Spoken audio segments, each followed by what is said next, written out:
Listen, anytime, any place, anywhere, I'll fight you in your backyard. Like a dumb Klitschko, I'll beat you, you bum. You're a bum. I want to unify. Is he up for the challenge? Like I said, I declare war. You know, this is not a battle, this is war because I was born in this. Why am I sitting here on this man? While you are sitting in your mum's spare rooms, just tickling your bollocks. Come and see me, baby. No more hiding, no more ducking, no more dodging, no more excuses. Let's make the fight happen. Let's see who's the best. I know I'm the best. Are you up for the test? I'm through. Hey, put somebody else up and give me an interview. What are you talking about? You never give me a fair shake. HBO needs to fire you. You don't know shit about boxing. You ain't shit. You're not shit. I wish I was 50 years younger and I'd kick your ass. Negative. I'm good. I beat Polly. I left with his belt and his girl. Fucking was too fast. But it wasn't so much about, it was just that he was so fucking fast. Fast. Amazingly fast. Fucking amazingly fast. I was like, I thought Freddie was in there fucking hitting me too. So.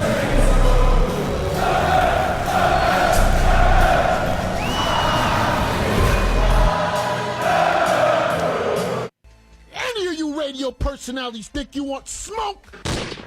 Call me Mr. Chimney. I want smoke. Yes. What is up, MCR family? How's everyone doing today? Rob is late as usual. Damn it, Rob. The chat is infuriated right now with you for being 5 minutes late. How dare you? How pretentious. But anyways, we have a lot to get to. Obviously, it's AJ Fight Week. We're going to be previewing, breaking down that fight and the entire card. Obviously, breaking down all the news in the boxing world as well. I'm Matt, the Hipster Hunter. Hit the like button, share the show, subscribe. Patreon.com/Mixed Combat Radio. Of course, I'm joined, as usual, on these boxing shows by the illustrious, the one and only, second cousin twice removed of Sir Eddie. Rob, how you doing today, man? Yeah, I'm good. I'm glad Gary's available with his precious time to be here waiting. You know, some of us have, a few duties to get on with, but I'm here.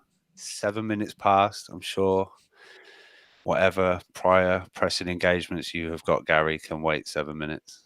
You're usually at the park. That's fucking illegal. You're usually at the park around fucking screaming children. You disrespect boxing, you piece of shit?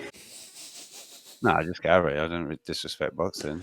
You disrespect this show by showing up late, you piece of shit?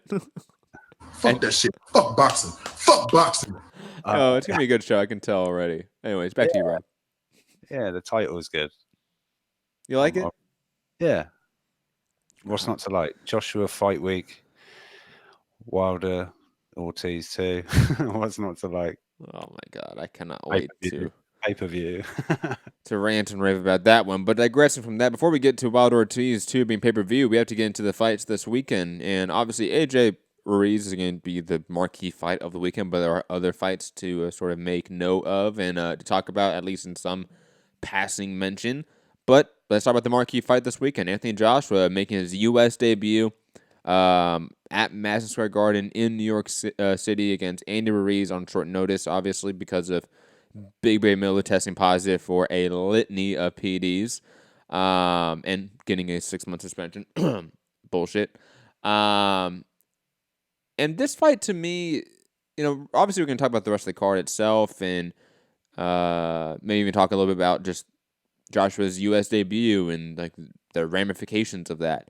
But I like the fight. I still think this is a fun fight. Ruiz is a borderline top 15 guy, and that's probably mainly due to him being more inactive than anything, more so than his talent level, I would say, right, Rob? Like, if he was more active, he might rank more in the top 10 just because he'd be beating more guys, but he hasn't been fighting as much. Mm-hmm. Yep. But I am excited to see this fight. I think both guys are going to mesh well in the ring. I think for as long as this fight goes, I don't think this fight really goes all 12, though it's possible. It will be exciting. I think both guys are going to clash in the mid-range, up close, and it should be a fun affair. I think it's going to be a shootout. I think Anthony Joshua is going to be trying to catch him mid-combination and sort of trying to catch up after the first few rounds. Ruiz is, I think, going to sort of be the aggressor and start really fast. But I think AJ is going to be able to sort of get his distance down, start controlling the tempo a little bit more of the fight as the fight goes on. and he's probably going to beat up Ruiz towards the end of the fight. I think just because of the style matchup, how much better AJ is in terms of a mid combination puncher than Ruiz. I feel like Ruiz is going to throw with volume and not really care about getting hit, and eventually that's going to cost him. And AJ's eventually going to hit him and going to hurt him and probably swarm him in the later rounds, maybe 10, 11, maybe a 12th round finish. But like I said, Ruiz is also a highly durable guy, so it's possible he makes it full 12. But like I said, like this fight, it should be a good U.S. debut. Obviously, the possible ramifications of AJ's U.S. debut, I think, are a little bit hindered by this short notice opponent. I think Big Baby would have done far more of a boom for his brand in the U.S. market than Ruiz, just because of that rivalry, the press conferences they had, the natural promo material that they can no longer use. It does hurt them in a way. But AJ is a brand in of himself, so I think that largely won't matter long term. It'll be a short-term issue. But I do like this fight. Rob, thoughts on obviously AJ's U.S. debut, sort of the macro ramifications of that, and also the matchup itself, him fighting Ruiz, your prediction and your breakdown of that fight? Well, first of all, you mentioned Miller. Let's just say, had that fight still been going ahead, we would have very much been looking forward to tomorrow's press conference. Yes. You know, fighters during fight week are usually pretty amped up, and Miller was amped up, months ago or whatever it was when they done the first little promotional tour. One in New York and one over here in London. So yeah, I would have been like kept looking at the clock, like, oh, not long now, we're gonna see it. I'm sure there'll be another push. I'm sure there'll be some more. Oh, the complete vibe for fight week would be 100% different if Big Baby was still attached. Yeah, because Ruiz, although he's talking the talk, he's also, you can see he's absolutely loving every second of it. He's really enjoying it. It's his time in under the really big lights, in the big fight, unification, the world heavyweight title. And he's just... Oh, Rob, what happened there? Rob just cut out, guys. Oh, my. Oh, Rob, you're back. You're back. Okay. Whoa.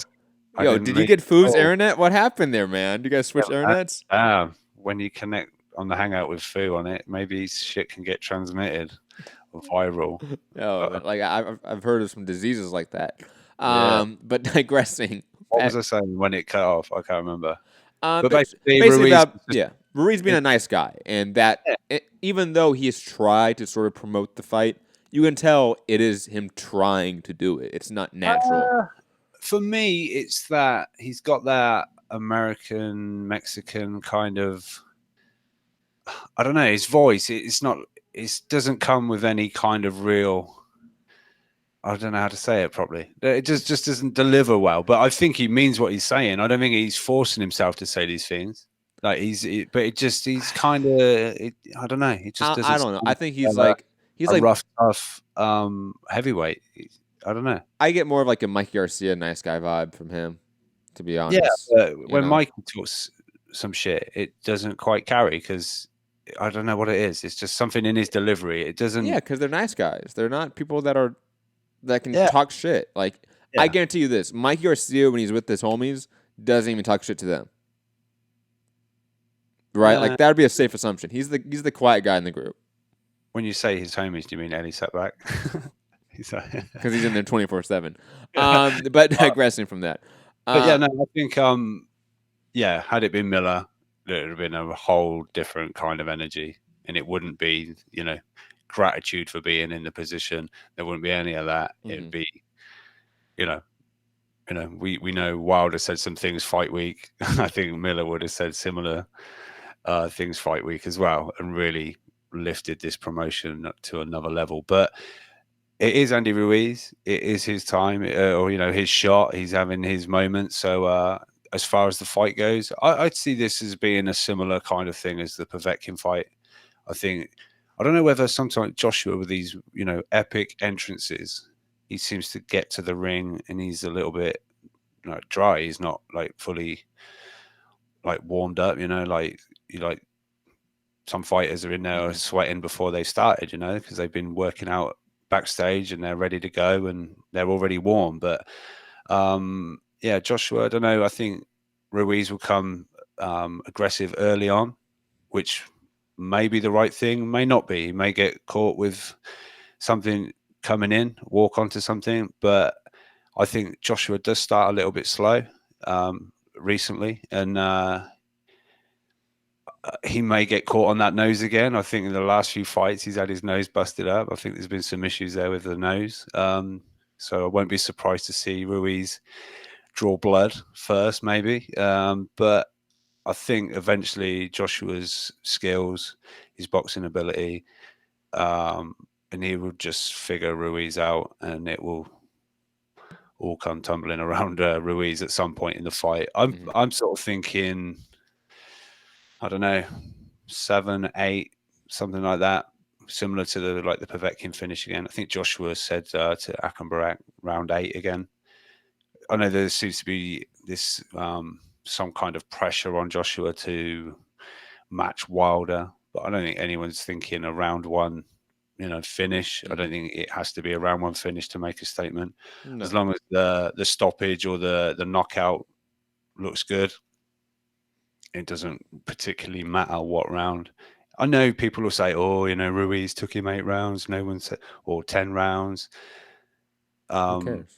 It doesn't matter. It's just literally who has Ruiz lost to? Parker one time, and that was decision. Like, who cares? I believe his amateur record is something like 110 wins and only 5 losses. The guy's great. Like, Andy Ruiz is he sort of gets the negative backlash for his physique like Big Baby does, but it's far more of a gross oversimplification of him than it was Big Baby. Like, Big Baby, he was just a pig. Like, he was a guy that just didn't care about what he ate, wasn't the greatest athlete, was obviously taking PEDs to avoid that issue. Well, Andy Ruiz has a background pedigree in boxing that is quite well. I mean, honestly, he has a deeper amateur pedigree in terms of length, amount of fights than AJ and Wilder combined, I believe. Now, obviously, he didn't medal in the Olympics, but in terms of just amount of amateur fights, I think he has more than those two guys combined.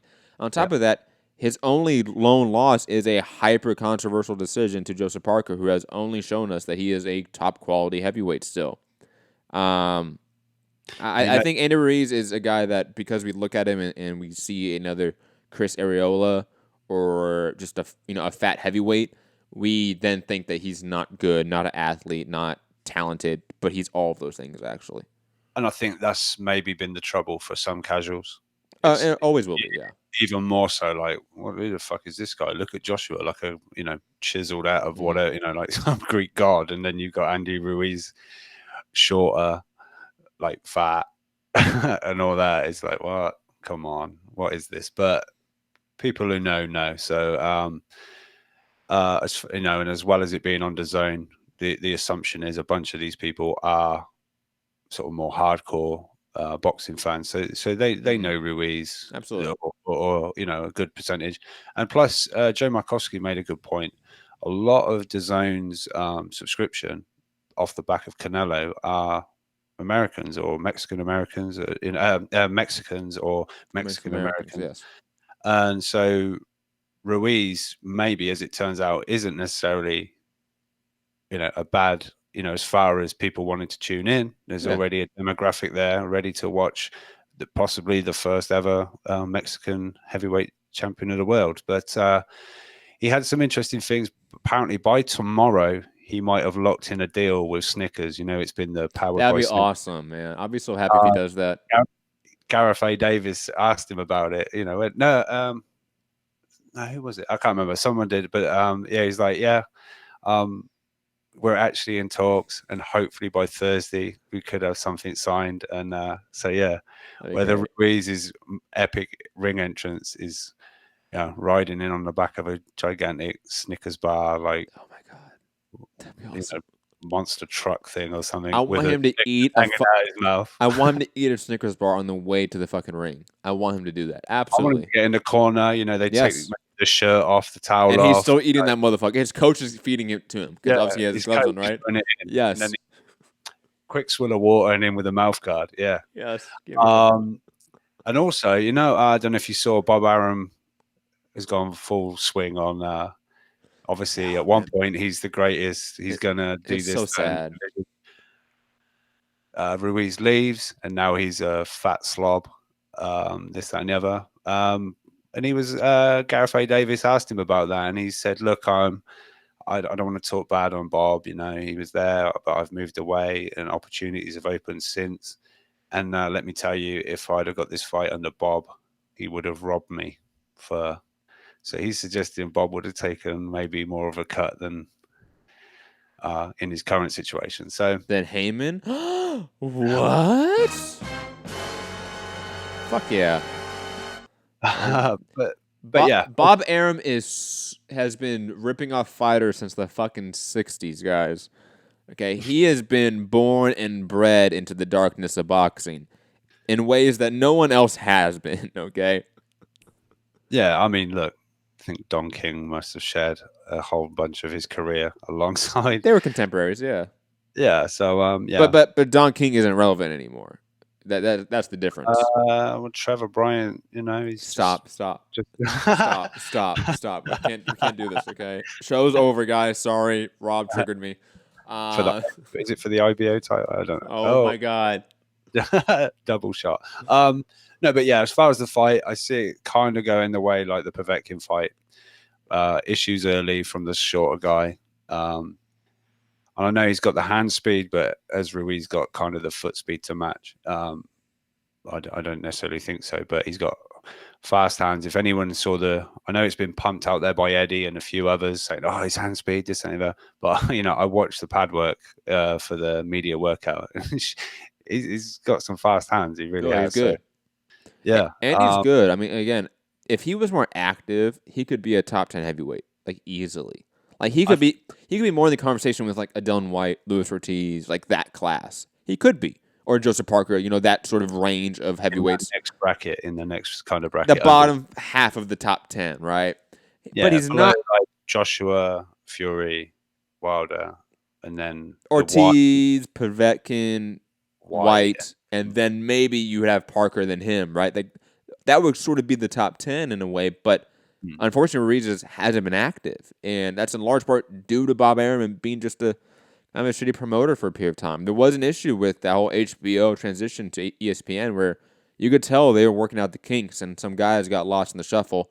Andy Ruiz was one of those guys that got lost in the shuffle. Even sort of Joseph Parker did in a way too, in a large fashion. Like he seems completely separate from Top Rank in every capacity now. But moving on, just for the sake of time, Rob, co-main event, even though it shouldn't be, is Callum Smith versus Hassan Nadam. This is a decent showcase fight on short notice, because that's what it is. Hassan Nadam, a natural middleweight moving up. Callum Smith is a fucking giant, guys. That picture of him and AJ side to side is fucking haunting.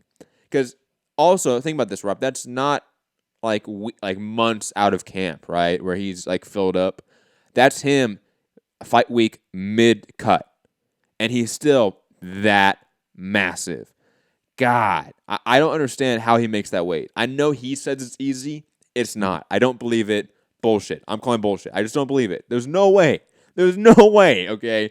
But, God, and Hassan Nadam, this should be a fun fight because I think this should be an entertaining fight for as long as it lasts because Hassan's lateral movement should add some, I don't know, intrigue to the actual in-ring fight. Like Callum Smith's going to be chasing him, and that will be fun to see him sort of cut off the ring. How good is he at that? Because even George Groves, I would say, really wasn't using lateral movement that well in their fight. You know, he got sort of sucked into, I'm going to stand right here at long range and try to box with you, shot for shot. And I feel because of Callum Smith's kind of like inactivity to a point, Groves sort of felt I'm the big, you know, by the time I rehydrate, I am the big super middleweight. in the division, and kind of abandoned any kind of moving around too much. And Like you look at the game plan or the style of fight that he had against like Eubank compared to Count Smith. It's a completely different performance. yeah, So that will be interesting because I do want to see Count Smith in terms of cutting off the ring and his ability to do that. But he should knock Hassan Adam out within 6 rounds. I'm guessing. yeah, I would say so. I think Callum's kind of been one of the guys that, when he's really up for it, he's right. He is amazing. Sort of, to the level of his competition. Because if you remember in the World Boxing Super Series, they had the stand-in. He was supposed to fight. Was it Jürgen Bremer? I think was it. Was And it he Bramer? I think he forget. had to pull out, and then the former kickboxer Nicky Holskin. Yeah, he stepped in, and it wasn't the greatest performance from Smith. He kind of went the distance, did it, or did he get a late stoppage? I can't remember. I think it went the full 12. Yeah, there was no controversy about the result, but everyone was like, "Oh right, okay, Smith's through to the next round, no problem." And then, oh, who's this kid? He had a few troubles with him, but I fully expect Callum to take Endam out. I think the days of what was that big knockout Endam got? It's like one of the. That was who was that? I have him up right here. It was against that. I think it was a French prospect, right? Wasn't Alfonso Blanco, man. Remember that? God. It was brutal, right? Alfonso Blanco was 12-0 at the time, man. People were hyped on him. The fight was in France, man. He knocked him out cold with a clean right hand, I think, and he fell face first. And he was shaking. And it was one of those ones where he just sort of froze and fell. Like, it just went back. Like, oh man. But because I was looking up, wondering how we might be able to do a mixed combat radio best or knockout list or something like that. But I guess we wouldn't be able to show footage of the knockouts, but we could talk through them maybe. And saw that one with I think that had, like you say, it had French commentary, and it was like nuts. It was, like a Brazilian soccer goal had gone in. I think Blanco was a French prospect at the time, and like Hassan Adam has been like a French boxer for fucking forever, man. Like he's a veteran of the sport. So I think it was like a French versus French fight. But anyways, digressing. Smith should win. I think we're all in agreement there. We can move on. Hopefully he gets a big fight after this that means more in this division. Very quick, that came about because Ndam and Triple G was rumored, and Ndam said it just didn't quite get over the line, and then this came up, and he just said, "I couldn't say no." It's the whole Kelbrook Eubank switcheroo again. Yeah, kind of thing. Yeah. Yep. It's like, oh, you want to fight Triple G? Nope, Callum Smith, you poor bastard. Moving on to a really fun fight, and a fight with a lot of meaning. Katie Taylor fighting Delphine Pearson for the Undisputed Championship in the lightweight division. I think this would be, the third women's Undisputed Champion active right now. And I forget how many there are in the men's side. I think because guys like Terrence Crawford have won it and then vacated, so it's hard to keep up sometimes. But this should be a great fight. Pearson she had one loss, a decade ago? Yeah, she's like 9 years undefeated. It's some insane winning streak, and she is scrappy, great technique, great jab. I think she should give Taylor some trouble, and this probably should be Taylor's toughest fight to date. Probably should have been the co-main, in my opinion, to be honest. But digress from that point. I love this fight. Cannot wait to see Katie Taylor become undisputed because I feel like she's an all-time great right in front of us.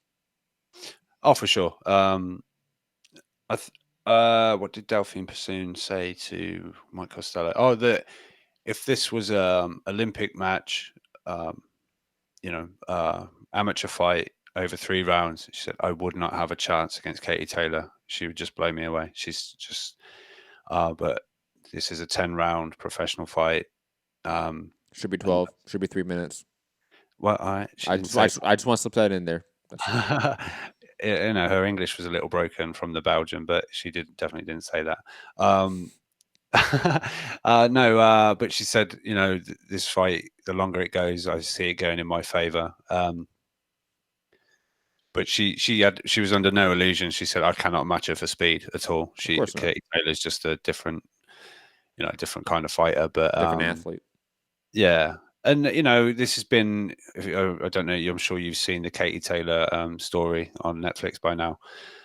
If anyone hasn't, go check it out. Really good story. But she, from I think like the age of like 6, and stuff like that, growing up as a kid, putting jumpers out in the park as like ring posts. So this has been a lifelong dream. Whereas Pursoon, she's a police officer over in Belgium, and boxing has been like a hobby. Mm-hmm.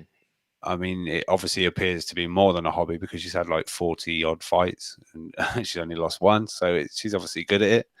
But I think this could be fight of the night outside of Algeria and Coyle, which we'll get to obviously. But this is, I can't wait for this one. And I agree. I think maybe, New York with big Irish following and obviously people living there would have served well, not only for people in the area and women's boxing, especially to be highlighted on such a a Joshua card, MSG co-main event, the women's lightweight undisputed title fight, which by the way I think the Ring magazine is being thrown in for this, which no woman has won the lightweight Ring magazine title for like 50 years or something. I can't remember, something like that, some stat I heard. But yeah, really looking forward to this one. Always, many times Katie Taylor steals the show, if not every time she's been on a card. I think she's been the fight of the night or the performance of the night. Agreed. Josh Kelly versus Ray Robinson, really intriguing fight for a U.S. debut. Ray Robinson has been a guy that hasn't really delivered, obviously, in his career thus far, but he's a scrappy southpaw, and I think that should be troubling for Josh Kelly. Also, he's a pretty tall one as well. Even though Josh Kelly is also pretty tall for the division, he should be able to match him in terms of size. I predict Josh Kelly to win this fight, but this should be one of those performances that I think I will be able to make a better determination on Josh Kelly's ceiling, because he's been disappointing lately, and I don't want to jump off the bandwagon quite yet, but he needs to add some more to his game than just really good head movement and good footwork. Because right now, that just complete lack of killer instinct is going to kill him in the upper sort of levels of the division. Like, if he's just there waiting for shots to happen and react, he's going to get chewed up by the top 10 of the division. He just will be.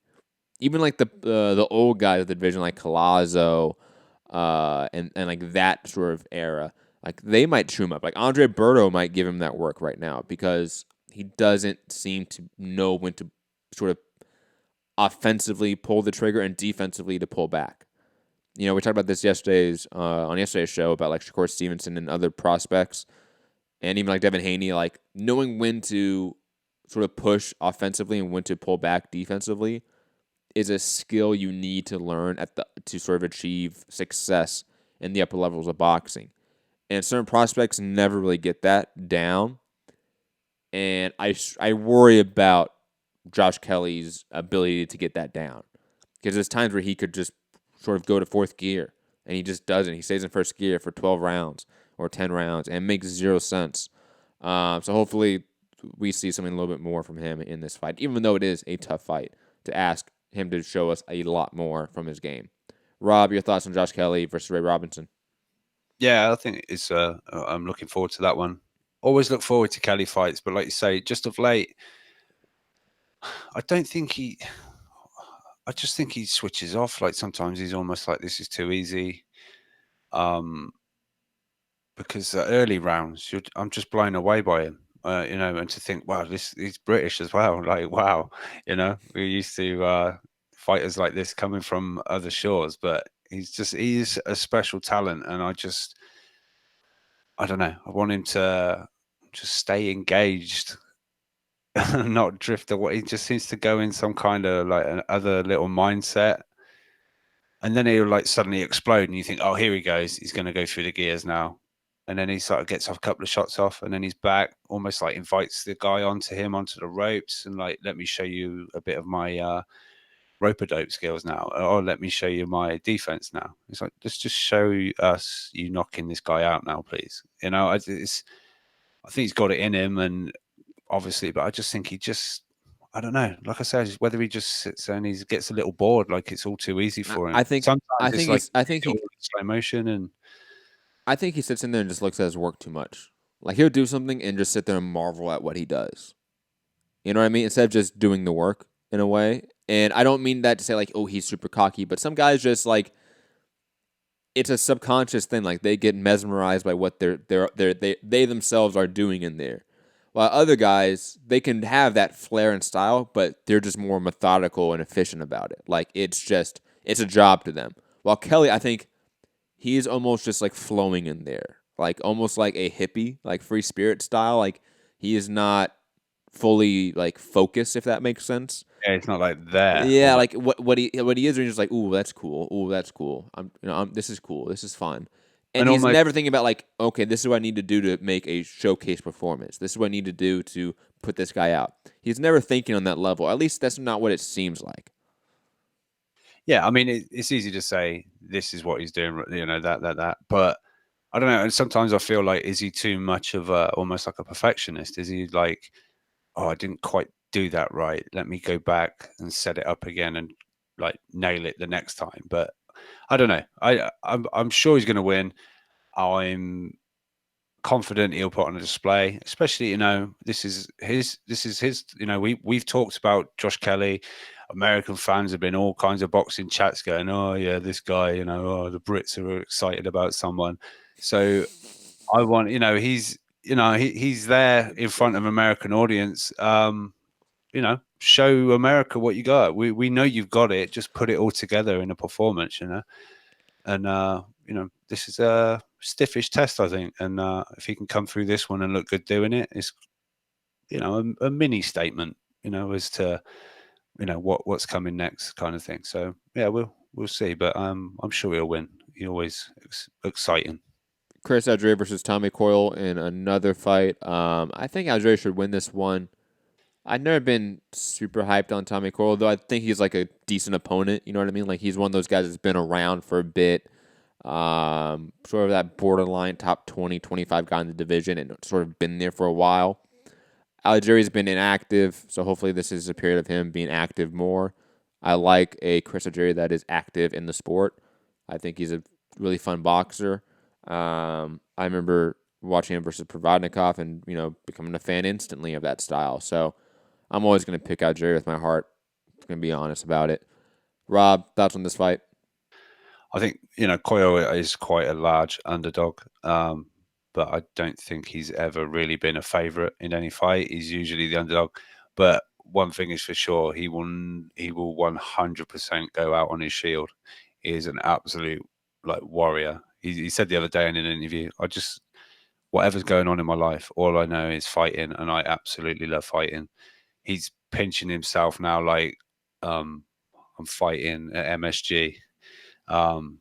This is kind of for him going out at the top. You know, he's kind of suggested this might be the last fight, unless he gets the win. I'm sure he'll look for another name that he wants to go in against. But this is going to be, for as long as it lasts or whatever, an absolute, I think, toe-to-toe kind of war. I think Tommy Coyle only knows how to fight one way, and it's going to be fun while it lasts. But I'm looking forward to this one. It could be, again, like I say, if it's not Katie Taylor, this is nailed on to be the fight of the night, I think, because like I say, Tommy Coyle's an absolute warrior and will 100% go out on his shield if he goes out.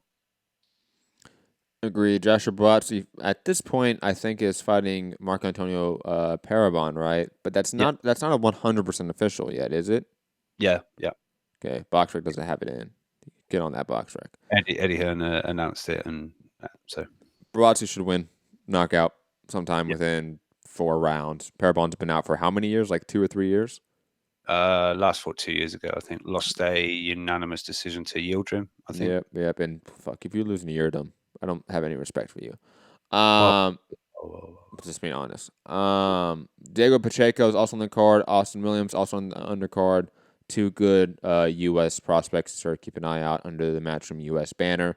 Also Sissoko, who has just signed to Joshua's management team, 25-8. I don't know who that is. He's opening the card, but I know I've seen the name. I don't know who he is, so I just I'm just saying. I don't think many would have seen, but yeah, he's just signed to Joshua's team. But quickly, you brushed over Boazzi. You said in 4 rounds. I'm going in 1. Ooh, in 1? Yeah. I think this is a check out another one of our prospects. Oh, look, he just Deontay Wildered this guy. I think he's going to absolutely destroy him because he's already penciled into headline in Manchester on July 6th. So this is come over and knock some guy out on a Joshua card in America at Madison Square Garden. But interestingly, he actually took Callum Smith's place. Boazzi got the bronze medal.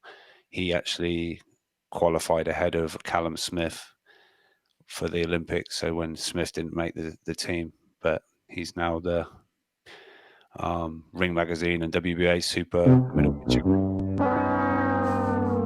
Ha, Callum Smith. Ha. Sorry, I don't even know what that was. But yeah, so because I think for the Olympics, Callum Smith was a light heavyweight or whatever. So. What a bum. You're a bum. Lost to Boazzi. No, he didn't lose to Boazzi. He just qualified ahead of him. He got picked. Same thing. Anyways. But yeah, Pacheco, look out for that. I don't know quite what we're getting with the card. I'm sure we'll get there. I think people who don't know, I think this should starting at 10 o'clock UK time. Starting early. Yeah. So I think Josh was in the ring at 3 a.m. UK time. We will do a live fight chat. Don't worry, guys. Yeah, I'm barbecuing before. Ooh, what are you going to barbecue? Burgers, hot dogs. Unseasoned meat? Unseasoned meat? Because it was a white joke, anyways. I don't know what you're talking about. Anyways. But, yeah, and also... There's people in the chat that will get the joke. That's all that matters. We've also got the Champions League final, so... that's right. You told me that they like Championship League final stops and then boxing starts right after that, right? Yeah, pretty much. Perfect. Moving on. There is some other boxing on this weekend, though, that we have to at least somewhat talk about. I know, Rob. We do. PBC has a FS1 card. Hugo Centeno Jr. fighting Willie Monroe Jr. Willie Monroe making his comeback after his suspension due to PEDs. Woohoo. Devin Alexander on the card facing Ivan Redcatch. Cool. Awesome. That's about it. Like Jose Balderas is on the undercard and like a bunch of prospects. Like this card has at least 20 fights on it. I only care about 0, maybe half of a fight. Which half? I care about like half of a Centeno Willie Monroe fight because like the winner of that fight could still get a fucking Jamal Charlo fight. It's like that's still relevant in some way, in an unfortunate way, but it's relevant. You know, if it ends if it ends under 6 rounds, I'm interested in the second half of the fight. Anyways, Big Nick got the joke, by the way, saying unseasoned meat. Matt, I'm dying. Some people got it. It's okay. Moving on. You'd be dying if it was uncooked meat, I guess. Some UK boxing. I'm surprised Rob hasn't mentioned this. You're leading the topics. Just say it and we'll talk about it. Yo, Rob, just let me make my story and frame you as this like UK trader and a Wilder fanboy. Obviously, Rob doesn't care about UK boxing anymore. It's fine. But Jay Harris, a great UK prospect, is fighting Angel Moreno on ESPN Plus. I don't know if this is being shown on BT, because I think this is a Frank Warren card. But if it's Frank Warren card, it's potentially on BT. Yeah, potentially. I don't know. I don't know. But Jay Harris is a good undefeated flyweight prospect out of the UK. And also just for flyweights right now, sort of on the rise in the UK. Charlie Edwards is doing great over there. And Jay Harris is fighting Angel Moreno. I think Angel Moreno's like lone or one of his losses is to Charlie Edwards, I believe. Yeah. Am I remembering that? Yes, his last loss was to Charlie Edwards. This year. It was his last fight. It was the Spanish guy. Oh, yeah. Yeah. That's gonna be a good test for Jay. Harris. For Jay. I'm gonna call him Jay now. All right. But that's about it for that card. Also, one quick mention. A guy that really doesn't get talked about because no one watches his fight. Wenhang Manothing, the minimum weight pound for pound king right now. 52-0. TBA. No, he's not fighting TBA. He's fighting this weekend again. Oh, I thought you said TBA. I'm like, because that happens a lot. But yeah, TB. He's fighting Tatsui Fukuhara. That's not a bad fight. Not a great fight. Fuck you too. Jesus. But I mean, anytime Menothin fights, like hipsters should get alerted and at least should be made aware that he is fighting this weekend on Friday in Thailand. Find a stream, do it that way, I guess. Whatever. Extend that record. Yeah, going for 53-0. Woohoo! Switching it up, unless Rob has any points about any of those fights. I doubt it. No, just Wenhang looking back. Where's Floyd right now? Where is he? Off sparring some Japanese kid. Way back there. In the record stakes. Yeah. That was good. Let's get to the news of the day, Rob. News that, Rob, we are very happy to talk about, right, Rob? Let's just admit this is Joyce and Jennings. no. Oh, my bad. From Mike Coppinger saying sources, heavyweight championship rematch between Deontay Wilder and Luis Ortiz is headed for Showtime pay-per-view. You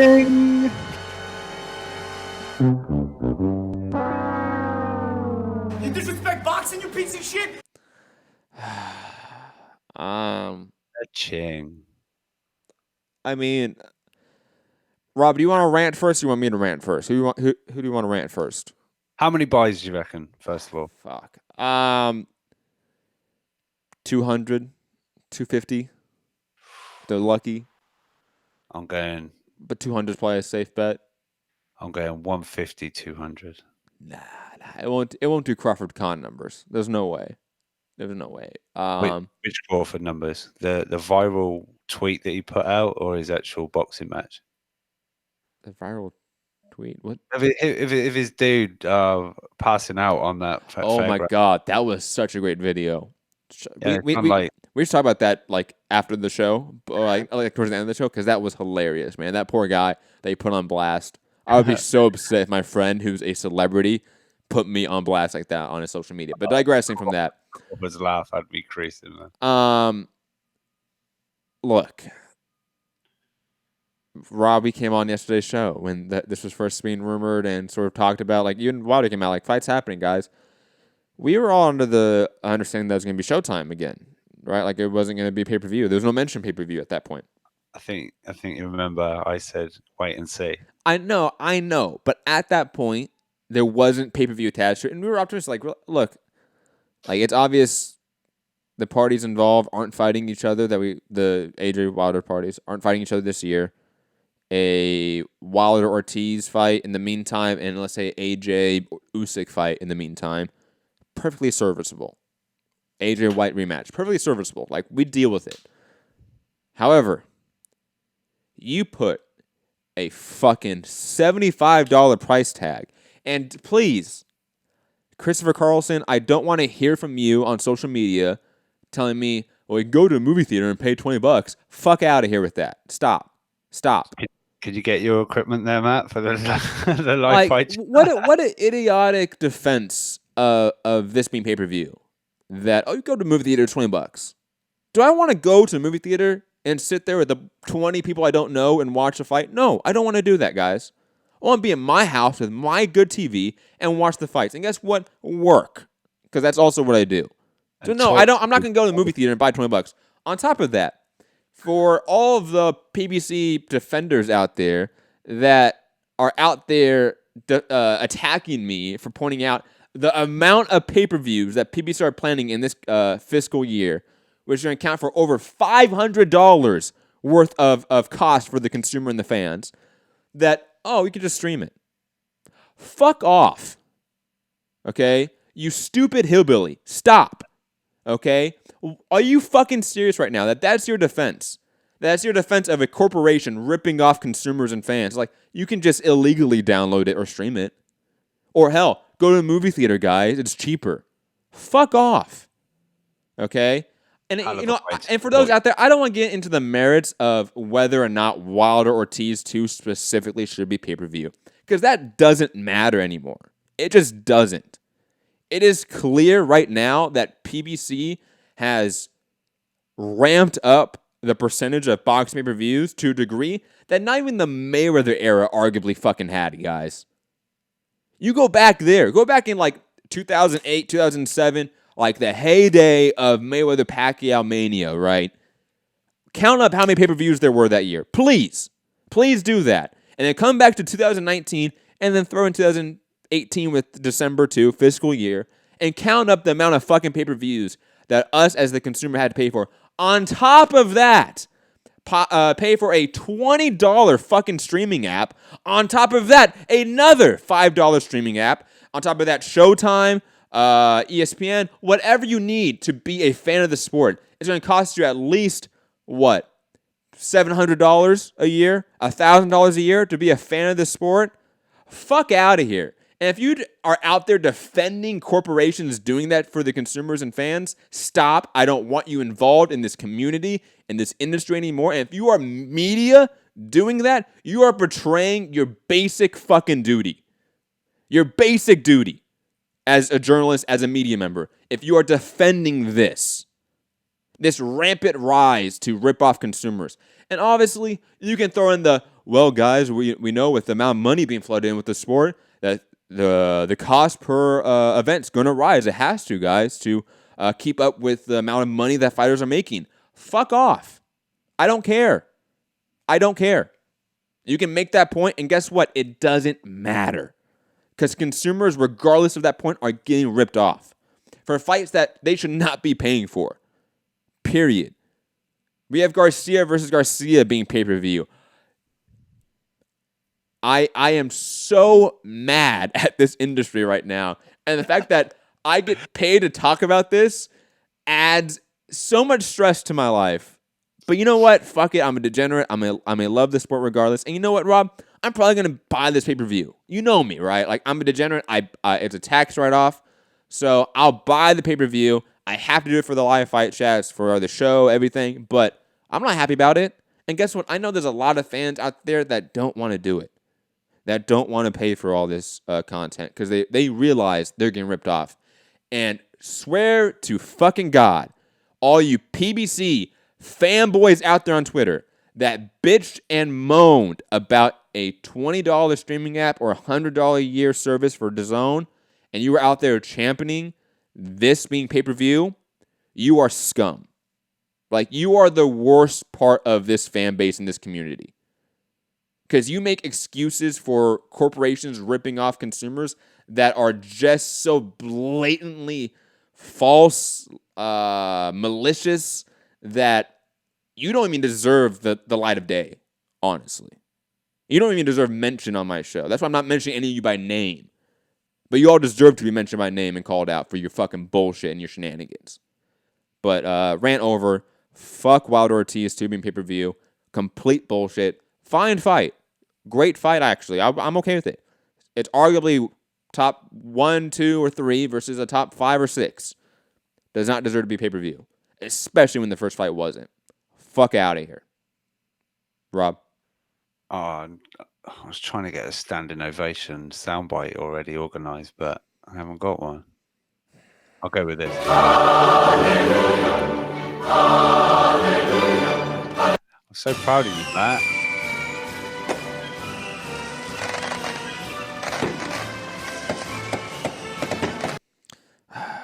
So proud of you. Sorry, guys. I'm just gonna relax it, Rob. I need to relax. the like 2-second pause between we're getting Garcia on pay-per-view, where your brain was about to explode. That was I great. almost had a meltdown on air, guys. When Great radio. Just that little, there's like dead air's bad air, but that was great air. That dead air. That was awesome. But yeah, I saw someone post on what was it they posted? Look, if you guys if want these fights, you're gonna have to pay for them. And so, there was about 50 people in a row, but no one wanted this fight. No one wanted this fight. We didn't want this fight. No, I mean, look, Wilder's post says like, I'm gonna right the wrongs of whatever bullshit he put. I don't What? care. I just don't want to sound like I've watched an Eddie Hearn interview because he said the same thing. But I said this at work, thinking to myself about the whole thing.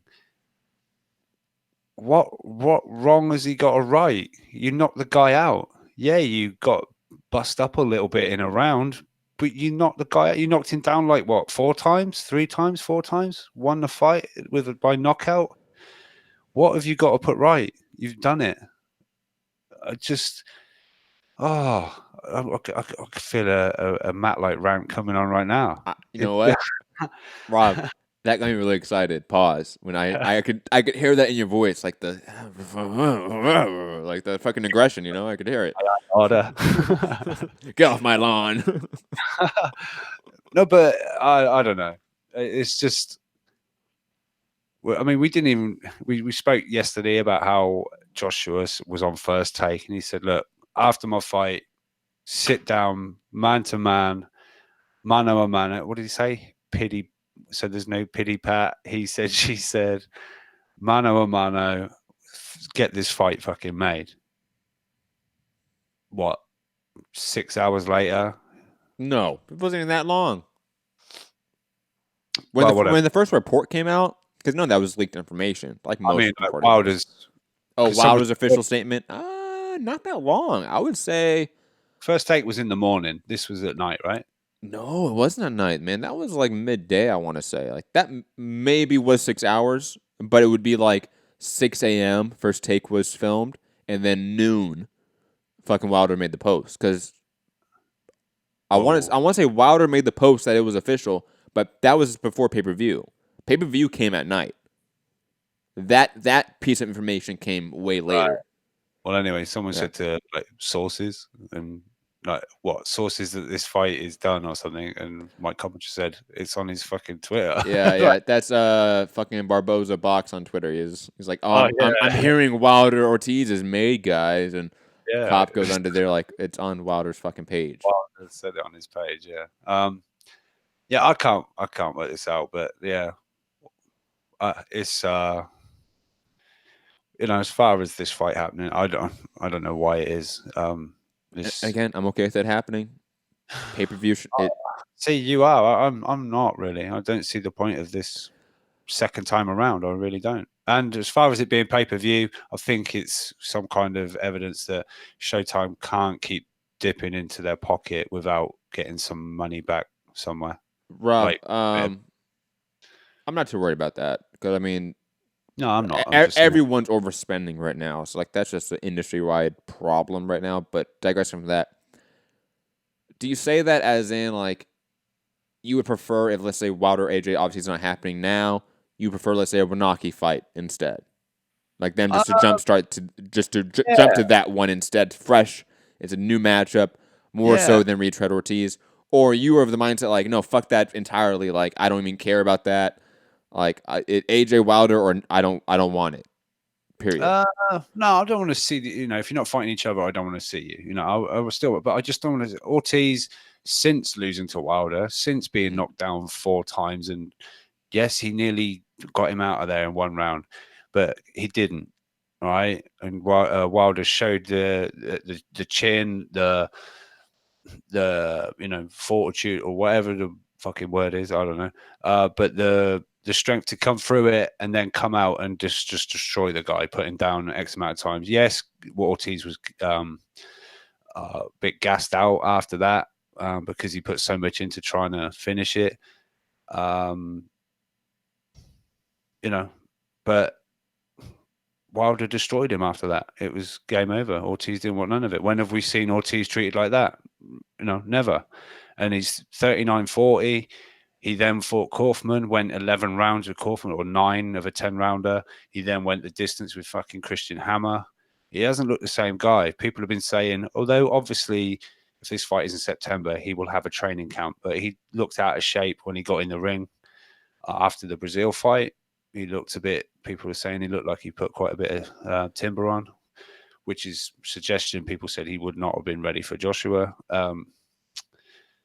Let's be. Yeah, I want to see it. But yeah, Kaunaki, fine. It's a new opponent. Kaunaki looks like a high volume guy that would have, I think, posed some issues for however long the fight would have gone. And it would have been similar. This is almost, Kaunaki to me is almost like Joshua Ruiz to a point.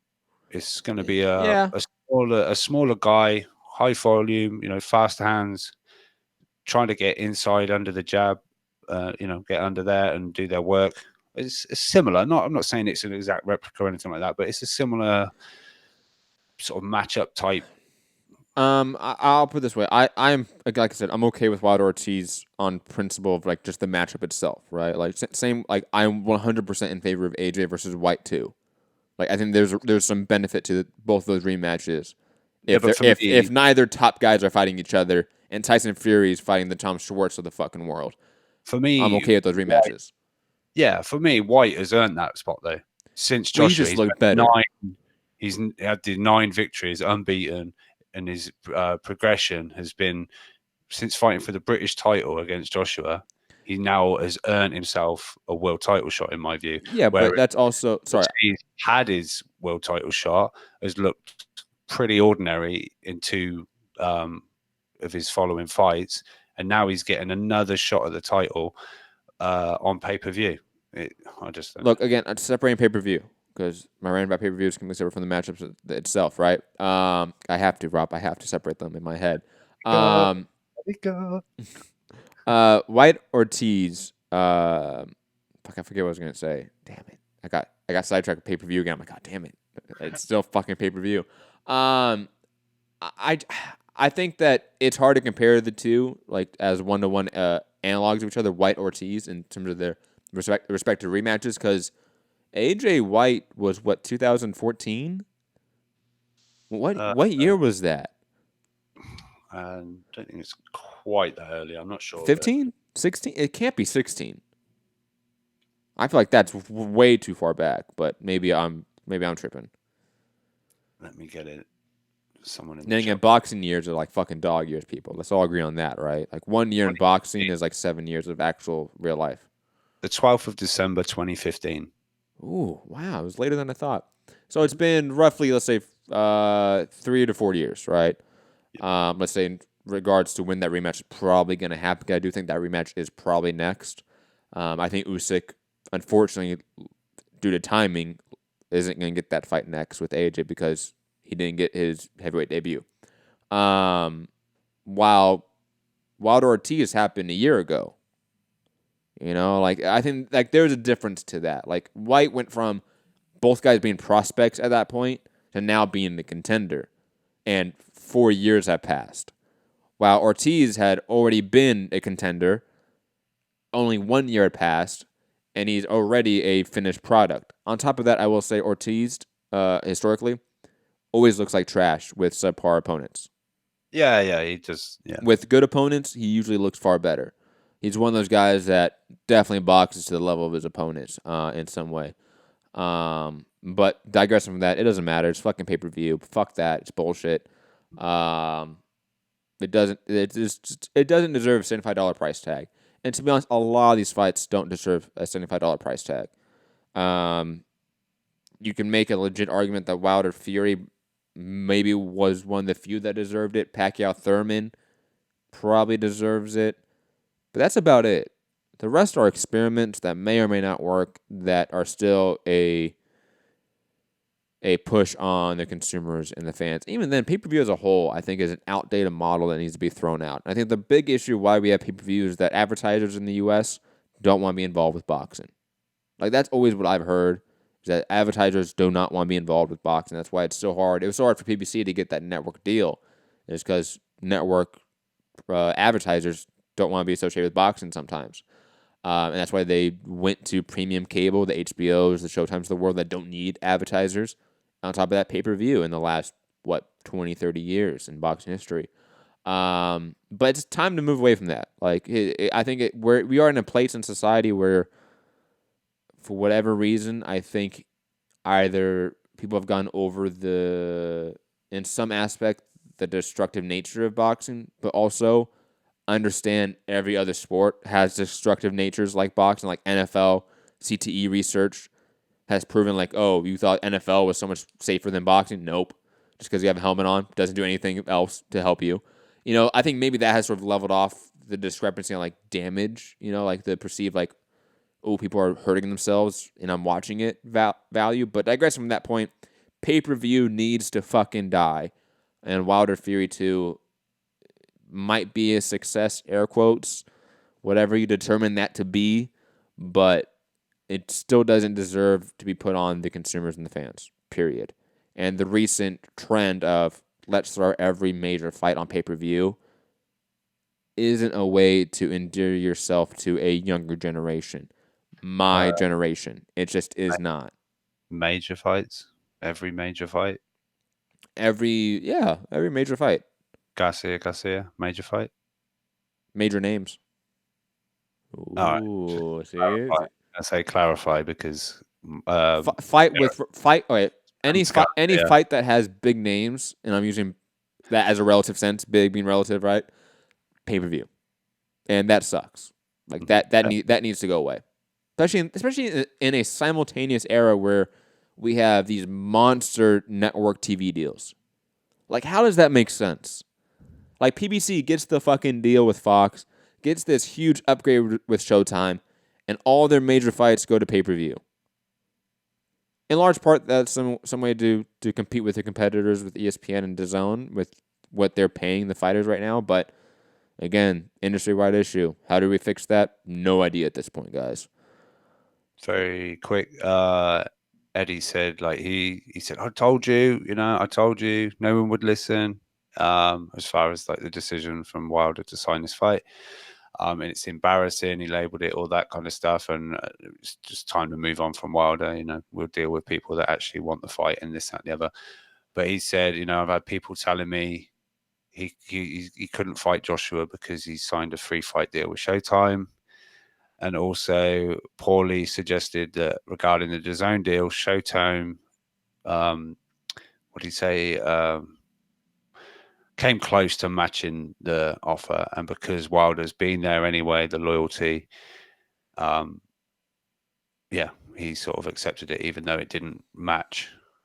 But they came kind of close or whatever. But so the rumblings of a 3-fight deal are there. Nothing's been actually physically reported, but there seems to be a lot of people within the industry kind of saying it, but it's not been, announced or, Keith Idek or Coppinger haven't actually said anything, but I don't know. So potentially, Wilder was out there replying to people on his Instagram post about the fight, doing it, trust me, and, we've got big plans, the usual stuff. But someone said, I want to see Fury next and then AJ. And he was like, oh, wait and see. So whether that is the plan. I know Finkel said the list of opponents, he was going to be Ortiz, Fury, and Joshua in succession, but not necessarily in that order. So maybe Kalnaki misses out, but maybe it is still going to be what Mike Coppinger tweeted a few months ago now, that's what he was hearing, that it was Ortiz, Kalnaki, and then, whatever. But yeah, Zulu saying good point. I also realize, guys, like the chat's always like a distant difference in terms of time compared to when me and Rob are actually talking, so I don't know exactly what you guys are referring to. But Zulu saying good point. Don't know exactly what you're referring to. What about the UFC pay-per-view model, Matt? And then Johnny saying, how is that different than what the UFC do? Again, I need you guys to specify exactly what you guys are asking, or call in and specify that, because I just don't know how to accurately and Maybe they meant properly all answer you. the big stars being pay-per-view, the big names, whether it's a good fight or not. If it's a big name, it's a pay-per-view. Maybe, I don't know. That's just not true. All right, it's probably not that then. So no. There's a single UFC pay-per-view a month. There's like a monthly UFC pay-per-view. 2, it's cheaper. Like it's significantly cheaper. It's $60 for the HD UFC pay-per-view nowadays instead of $75, so it's $15 cheaper. I don't know. You have to get it through ESPN now, right? You have to get it solely through ESPN Plus now, and that's a different topic. But and like just fucking snowball right there. But on top of that, like UFC cards are like I would say historically far deeper. Like it's more likely you're gonna get 2 title fights, significant title fights, on a UFC pay-per-view. And remember, guys, like UFC isn't 1-to-1 with PBC or Matchroom or Golden Boy or Top Rank. The UFC stable is over 500, over 600 fighters. PBC stable is 130, I believe, right, Rob? Like it's around that. And that's the biggest stable in boxing. Matchroom, I think, has the second biggest, and then Top Rank behind that. Matchroom are close, if not just over 100 now. But yeah, they're second, right? They're second. Yeah. But again, you can combine all the big major promotional companies, PBC, Matchroom, Top Rank, Golden Boy, combine them all, guys, and they do not equal the size of the UFC in terms of talent depth. So it's just different, guys. Like it's not a true comparison. On top of that, I'd also argue that pay-per-views in the UFC should be done away with as well, in some degree, especially with the new model they have. And again, that's a different topic. And if you guys want me to delve deeper into that, no problem. But call in. Zulu's saying call in. Do that, Zulu. Definitely want you guys' opinions about everything. Let's move on, Rob. Unless you have anything else to put about pay-per-view, Wilder Ortiz. It'll be free here. Fuck off. Moving on, talking about a fighter that I never have to worry about and get upset about. The great and the young Koji Tanaka facing Jonathan Gonzalez in a showcase tune-up fight. Was that August? I think it's August in Japan. Look, Tanaka is 13-0 and has faced 5 world champions in 2 weight divisions, 3 weight divisions, Rob? I forget.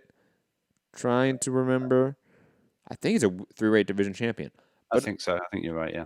But he's faced 5 champions in 3 weight classes and outclassed them all and beaten them up. Had a fight of the year performance, and I would say the fight of the year performance last year against Sho Kimura. Put some respect on his name, Birdman style, because Tanaka is pound for pound, and he needs to be talked about it as such. He's again, this should be a showcase. Don't expect this to be an all-action fight and an all-time great fight, but anytime a pound-for-pound talent like Tanaka is fighting, be aware and pay attention, especially if you call yourself a hardcore boxing fan. Rob, any thoughts on Tanaka?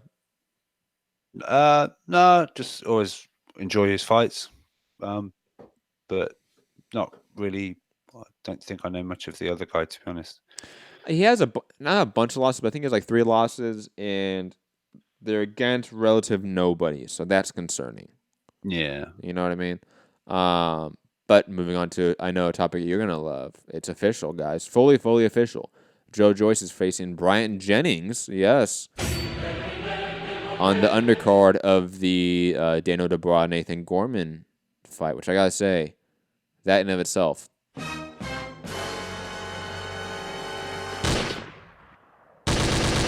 low-key shade. Low-key shade by Joe Joyce's new promoter, Frank Warren. I feel like this is it has the more name value in a sense overall in boxing, Joyce Jennings, but maybe Dubois Gorman is just the pure domestic UK fight, so that's why it's the main event. But damn, Joyce Jennings, poor Jennings, coming right back after getting whooped by Oscar Rivas and facing Joe Joyce. Even though Joe Joyce is perhaps one of the slowest boxers alive ever. Not even alive, ever, actually, I should say.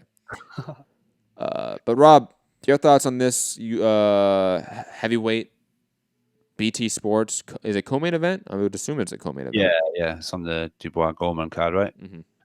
Yeah, I like it. I think it's a good test. Look, Joyce, 10 fights in. I think this will be his 10th fighting Bryant Jennings. Can't say many heavyweights have got to their 10th fight and fought, a name like that. But yeah, I know Joyce slow and all that kind of thing, but he just seems to be going through opponents, right? So yeah, this is a good test for Joyce and for Jennings, I think. So we'll I think it's going to be a good fight, but yeah, seems to be getting a little bit of hate for some reason. I don't know.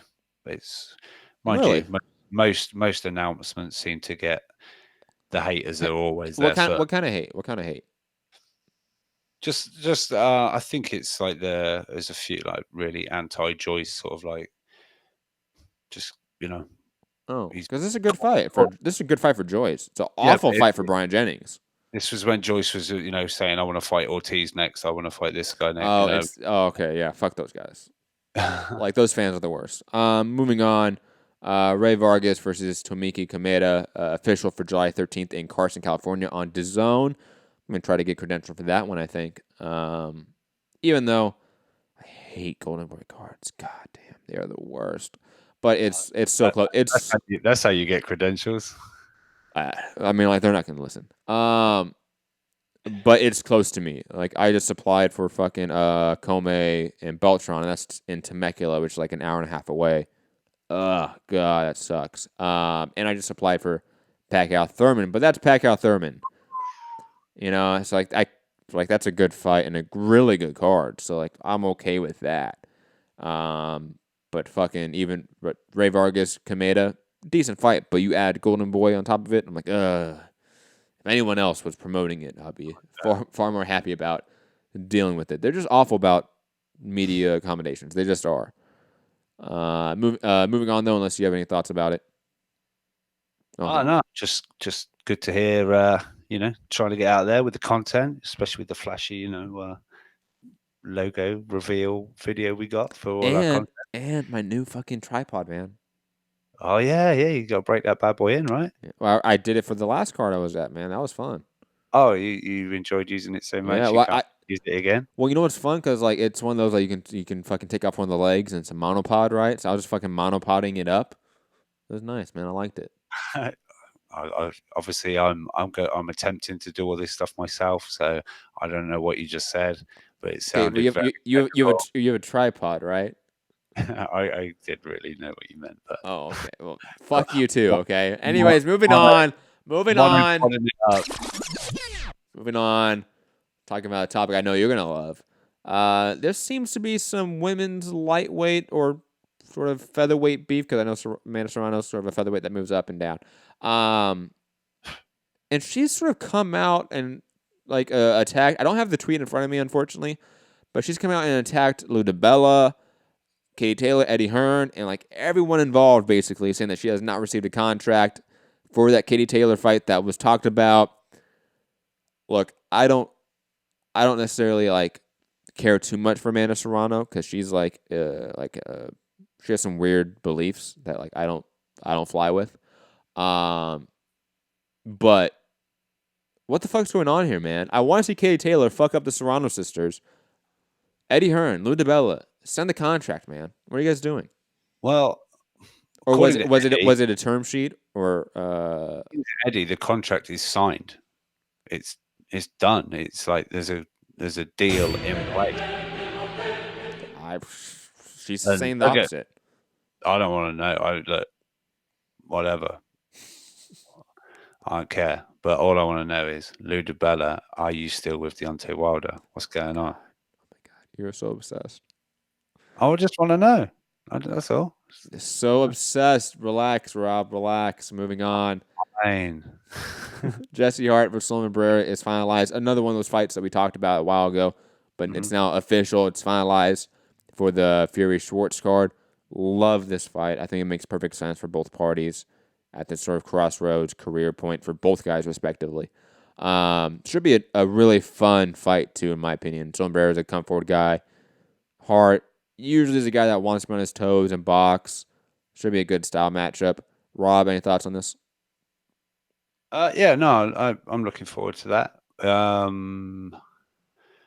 Barrera, I think he's been talking about his retirement, so it's not, I don't know, not a good headspace. I think when you're sort of looking at your last few fights, you know, not saying he's taking his eye off the ball or that. But if you're thinking retirement, you're maybe not pushing yourself as hard as you once were. But yeah, be interesting to see the outcome of this, you know, with them moving up. But I think these are being groomed for an ass kicking from Beterbiev, to be honest. Last topic of the day, guys. It's right here. Let's get to it. God damn. And then call in 323-870-4051. Press 1 to get in the queue. International callers, call us on Skype. Mix Combat Radio. Amir Khan is coming back, guys. I know Mitty is happy. Set to return to the ring in India versus Pakistan. That doesn't seem insensitive with all the historical, you know, situations that have happened between India and Pakistan. You know, almost nuclear war for the last, like, however many decades. Boxing clash with MMA star in Saudi Arabia, and he's set to scoop £7 million for taking part. Rob, I know you sent me this topic, and it's Amir Khan, so that's why I'm talking about it, because it's Amir Khan. I don't care. Are you going to clip this one for the channel? Probably. It was me saying I don't care. Just hashtag Amir Khan. Amir Khan, please retire. We don't care about you anymore. We don't. We don't. And to be honest, we haven't cared about you for some time. Oh, come on. Being honest. Sorry. No, it's fine. Yeah, you know, I just sent it because I thought it'd make you shake your head or something. And that's exactly what it did. Yes. It did verbally. So it made me upset. It worked. Get in. I saw this, I think, yesterday, and I was upset when I saw it. And then you sent it to me again right now, and it made me upset again. So thanks for that. Let's go to callers. Let's see who's been on the line longest. Ooh, it's close. It's close. But I think Gary's been on the line a little bit longer, by like 2 minutes. Sorry, Zulu. Gary in Dallas. What's up? Hey, Rob. How's it going today? You in a good mood today, buddy? You just totally ignored Matt, but yeah, I'm fine. I'm good. I get ignored a lot. Good. I saw you were a little triggered early in the chat in the pre-show, so I just wanted to make sure you were a little better now. You just took my written banter to heart. Relax. It's cool. No. I just wanted to make sure you were upset. It's because I wrote the phrase okay. "get a life" or something like that. Yeah, that was harsh. That's a harsh phrase. No, but not if you knew how I meant it. That your feelings are considered. I know you don't like when people question you about being late, so I want to make sure that you feel that your voice is heard. Are you okay, Rob? Is everything okay? Yes, I'm perfectly fine, Gary. All right. What do you want to talk about? If it would be okay with you, let's talk about the Wilder Ortiz pay-per-view. If that's okay with you. Please do. You may continue, Gary. Okay. Should I start now, or should I be like 20 minutes late? Say what? Oh my God. Should I start now, or should I be like 20 minutes late? You know, if you want to make it all about you, then sure. Every Gary call is solely about Gary. Let's be honest. Yeah, let's hear it, Gary. Come on, stop fucking around. We ain't got all day. So now he shows up 20 minutes late, and now he's in a hurry. Yeah, getting late. Yeah, it makes sense. Like, it's a pay-per-view fight. I mean, I'm with Matt. I don't think it's going to do particularly well, but you have arguably the biggest name in Give me a number. boxing. Give me a number. What was that? How many? I think that's 200.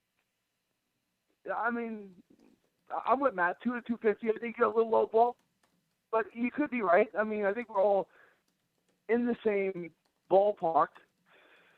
Yeah. Like, he got the #1 American boxer fighting a top 5 guy in his weight class. This guy, I mean, that meets the criteria of a pay-per-view, and I'll probably end up paying for it, right? Like, I'll buy it, but it's not really. If it's on Showtime or Fox, great. It'll do a huge number, and it's awesome. On pay-per-view, it's like, I already know how this is going to end. It's going to end like the first fight. So it's like, if you're talking to the casual fan, why are they showing $75 for this?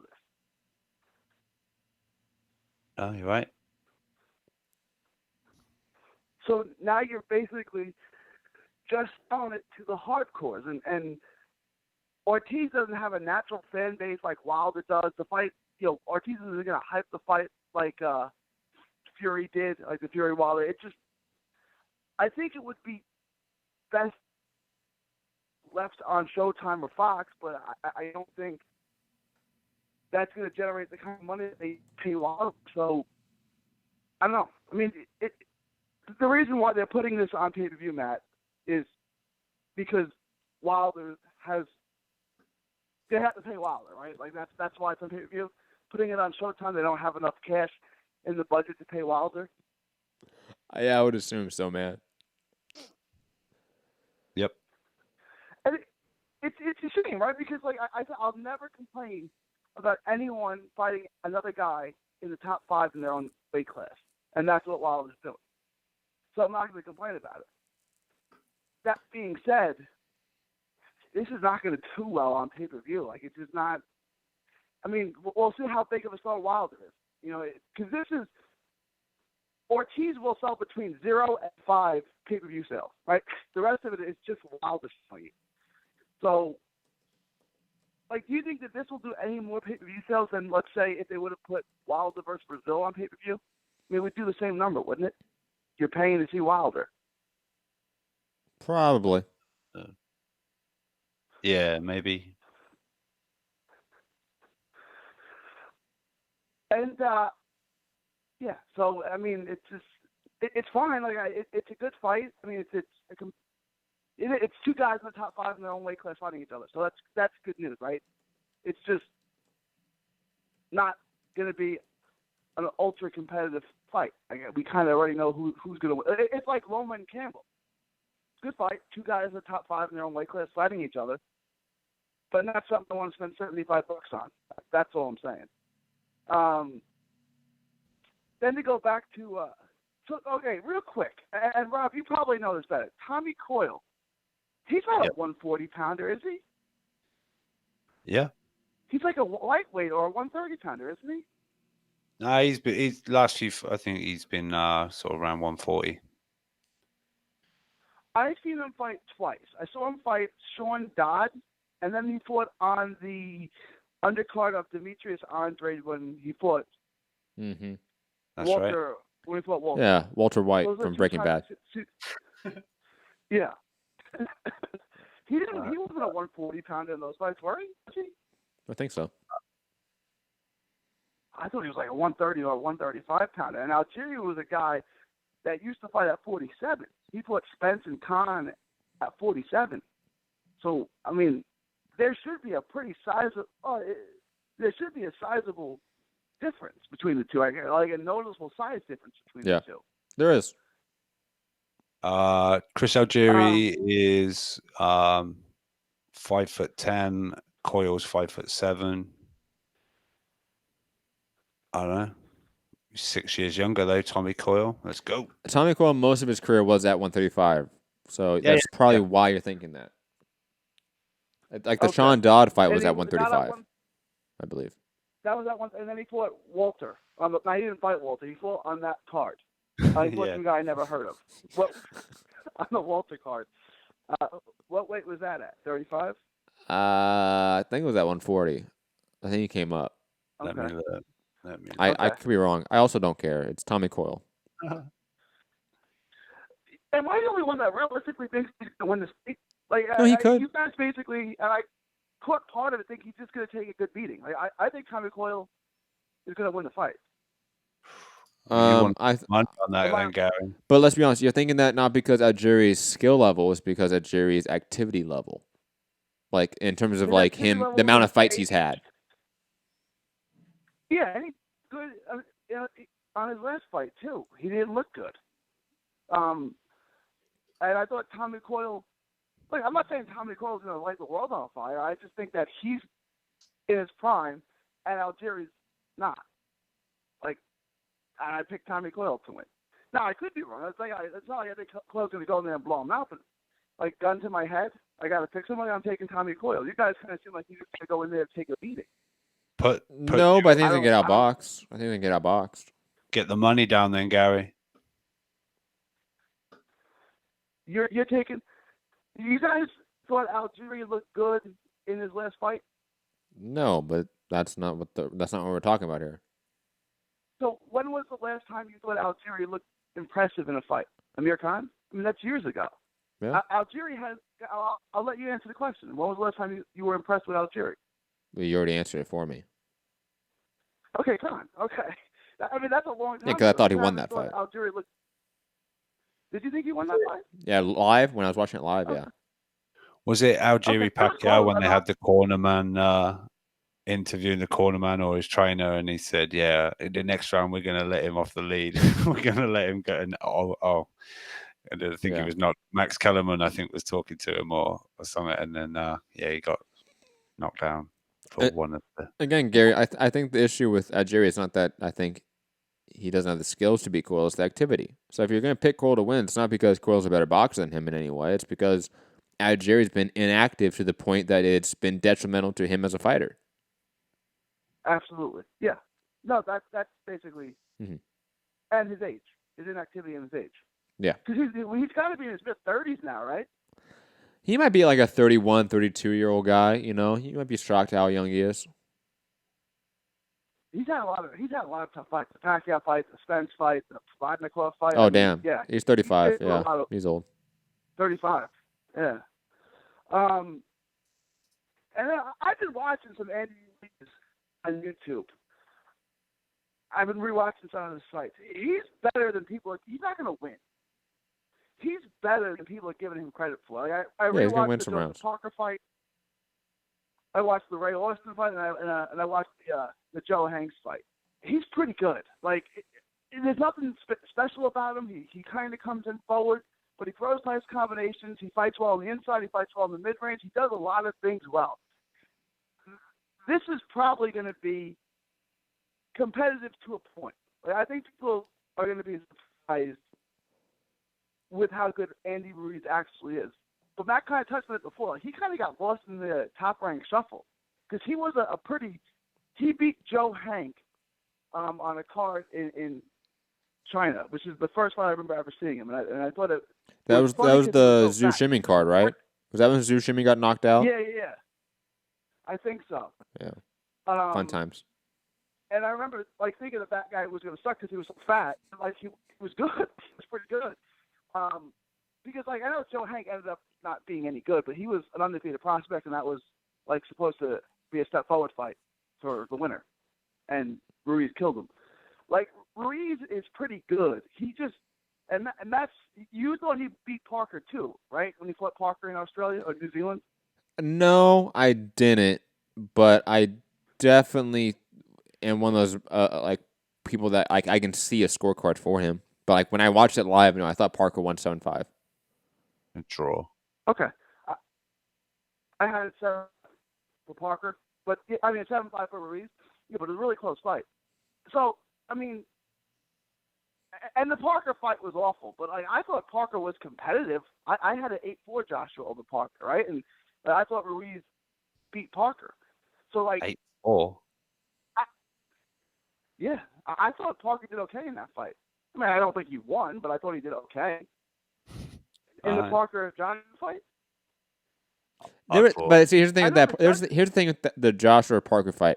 Nothing happened. So yeah, you can give some rounds to Parker because there was complete rounds where nothing happened. That was one of the most boring fights that we've seen in some time that had that much hype. The referee, as soon as it looked interesting, fucked it up, right? Remember? Oh no, he did. The ref was messing it up. But that fight wasn't good. So that's why you can maybe give Parker 4 rounds there. Plus, Joshua going into it was saying people think I can't box, I'm going to show you I can box. And as if like this is going the distance. Yeah, I thought he nearly won every round, to be honest. Just jabbed his head off. I don't think Joshua threw a right hand in anger in that fight, but carry on with your call, Gary, because it's getting late. If you want to, if you want to trigger some Wilder fans, remind them that Anthony Joshua has a higher KO percentage than Deontay Wilder. Damn straight. Let them know, Gary. Let them know. If you want to troll someone, give him that. It's true. He does have a higher. It goes Joshua Inoue, Devin Haney, Wilder on the hardest hitters. But list. Gary, that's not true. No, it is. They both have a 95% knockout ratio. Anthony begins with I A. thought it was, somebody posted this the other day. I saw it was 96 to 95. Joshua had 96% knockout, right? 21. The only fight he didn't win by knockout was Parker, right? He knocked everyone else out. How many fights? Yeah. Yep. It's what's this? Okay. Is 20? I don't know. It's just get the fuck out of here, Rob, with that joke. By the way, his name starts with an A. Fuck out of here. Anyways. And then Wilder has 40-something fights. Yep. And has he has the Fury fight and the. He has 42 fights and 40 knockouts.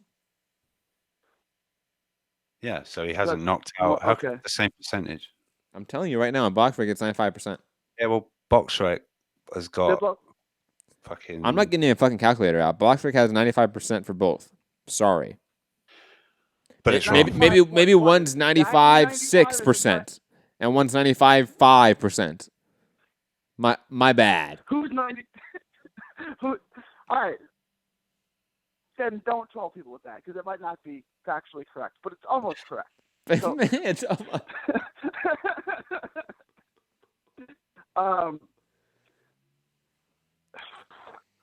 Katie Taylor.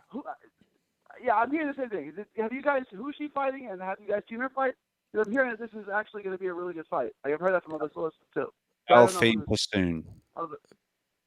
Delphine Pursoon. Belgium. She's good. She's decent. She's slower than Katie Taylor, like significantly slower. So like I think Taylor should win, let's say like a 7-3, 8-2 scorecard, sort of across the board.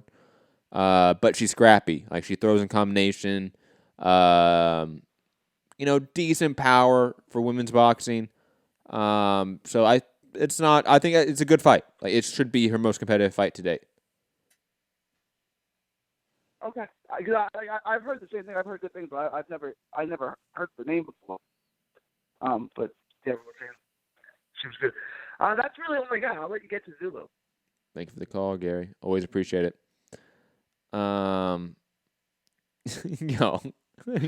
Yo, Rob's over here, guys. And for those that don't know, because they don't see it, obviously, Rob is like sending me text messages in our chat with like the equation of like carry the 2, divide in half, like trying to break down how AJ has a higher knockout percentage than Wilder. I love it. We're going to have to Zulu on the Skype machine. Salute MCR family. Salute the bearded Matt. Salute. And salute to the nefarious UK Rob. How y'all doing today? I'm good. I don't know if you that's gotta throw that in there. The nefarious one. Yeah. Hey, why you doing that? And why you doing that calculation and math, Rob? Yes. You got to factor in Wilder has almost twice as many fights as AJ. Got to factor that in there some kind of way. So Yeah, but probably 90% more tomato cans. Okay. You got to throw that in the math some kind of way. Put it in there. But where's the tomato can to number equation or conversion rate? That's true. That's another one you got to throw in there. You never get to the answer, man. But hey, the fight. Let's talk about the fight a little bit. I don't want to hold you brothers too long, but do want to talk about the fights. The AJ fight coming up with Ruiz, and also about this Wilder Ortiz Part 2 in the pay-per-view model. But real quick about AJ and Ruiz, I'm expecting AJ. This is my expectations as a fight fan and a supporter of Anthony Joshua. I'm looking for him to go here and decimate Ruiz. We can talk about how fast Ruiz is and all these other things, but professionally, he just hasn't. He will be considered a tomato can too, even though his skill set is there. No. But based on his record, tomato so far, can, stop. Well, tomato can in the sense of this, not a equivalent fighter, not a fighter that's on the level, right? Look, let me clear that up. Look, would that be fair to say? If that's what we're gonna talk about, that's the definition of tomato can. Either you are equal to that fighter or better than him, otherwise you're a tomato can. Then everyone on Wilder's resume except for Tyson Fury is a tomato can because he's better than all of them.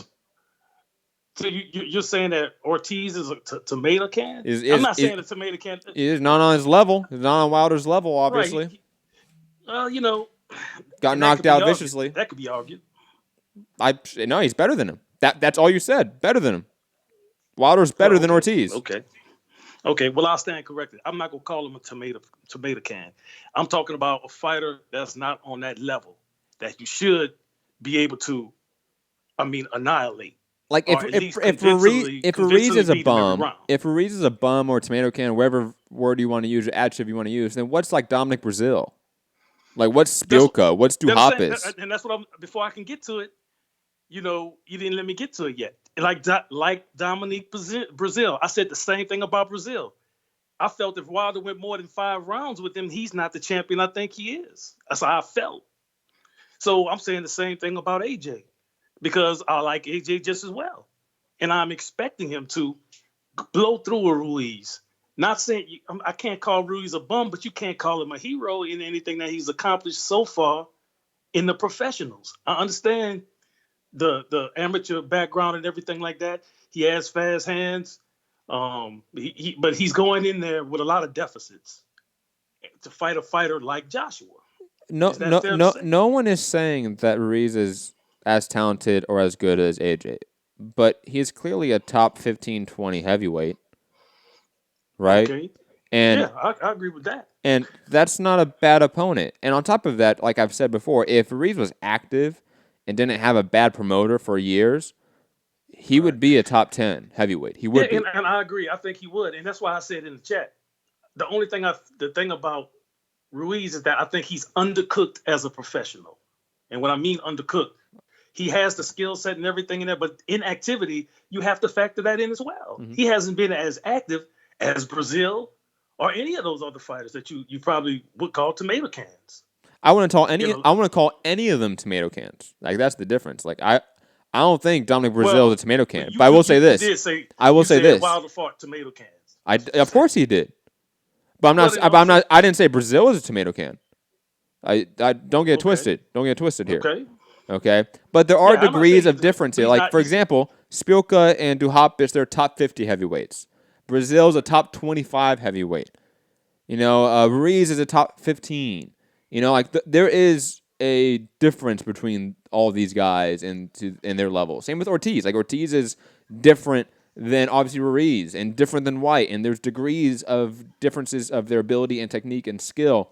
So to label all of these guys that just aren't as good as these top 3 guys as not adequate, bums, tomato cans, is a disservice to the division and to these champions, it's the same argument that Wilder haters will use against him that I'd find to be a very bad argument, to take away from the good wins he has by saying that, they're all bums. No, that's not a good argument. Like there are shades of good there.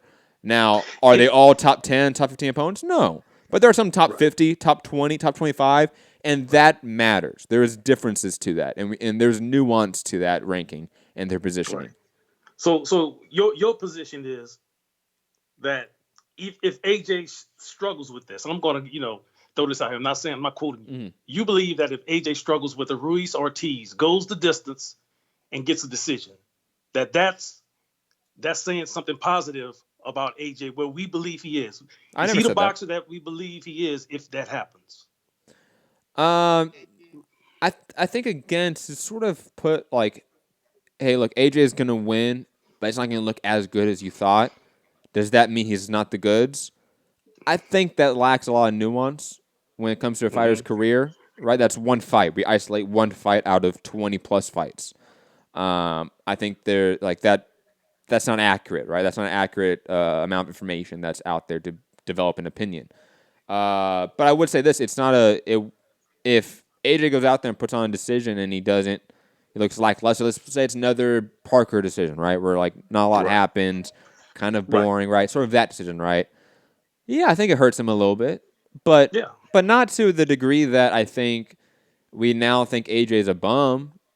You know? No, I'm not saying he's a bum. I know that. I know you're not. I know you're not saying that. Yeah. I know you're not saying that. I want to make that clear. But I'll say this: it would also mean that maybe Ruiz is that good, and he was really disserviced by Aram's promoting of him or lack thereof. I believe he is a better fighter than what his record is showing, but he's being thrown into the lights very quickly right now, from a professional perspective. He hasn't fought anyone that would really be say, okay, well, let's say Joseph Parker, and I saw that fight too. Mm-hmm.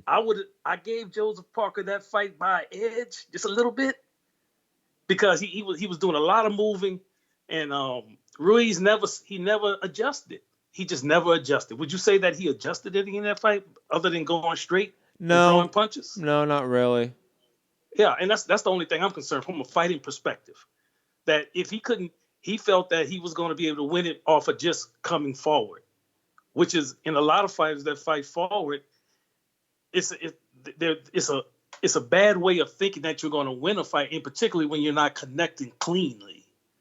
You know, they're thinking, well, I press the fight. You hear a lot of fighters that fight forward say, I press the fight. When they get the decision against them, they feel that they still won. And I believe Andy Ruiz felt that he won simply because he was pressing, but he wasn't being as effective. You know what I mean? Mm-hmm. As far as going forward. That's how I felt. I felt Parker wanted. I would not have been mad with a draw. Agreed. But I definitely didn't think Ruiz just won that fight. No.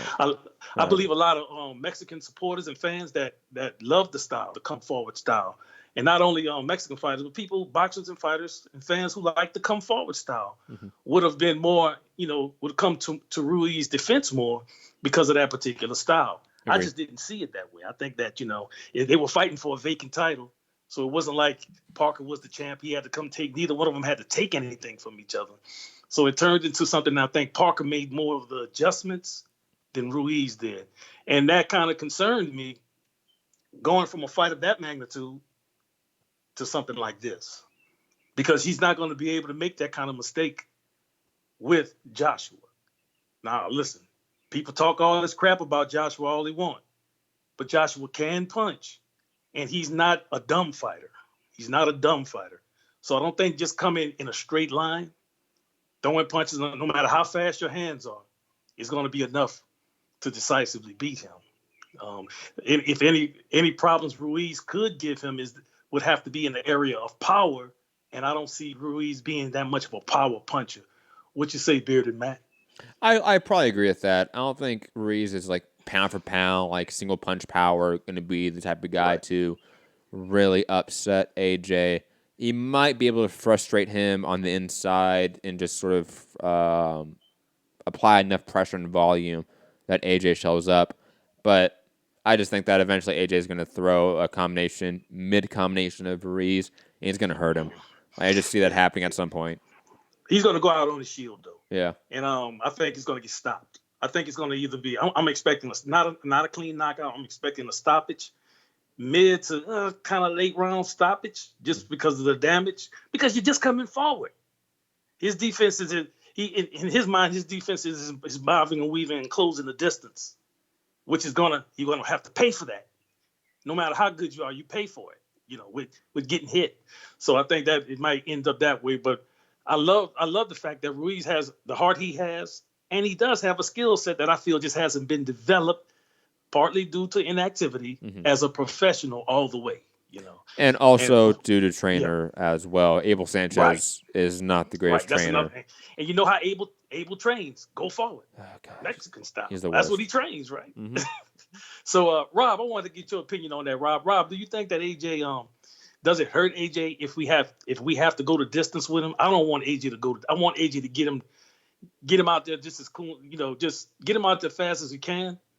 And do it decisively, so we won't hear anything about any rhetoric about, well, he's not this, he's not that, and all those things. I want him to go ahead and win decisively. What you say about that? The nefarious Rob. Let me just take the baton from Bearded Matt. Yeah, no, I think. Does it hurt him if it goes 12? Maybe a little. Losing hurts Slightly. him.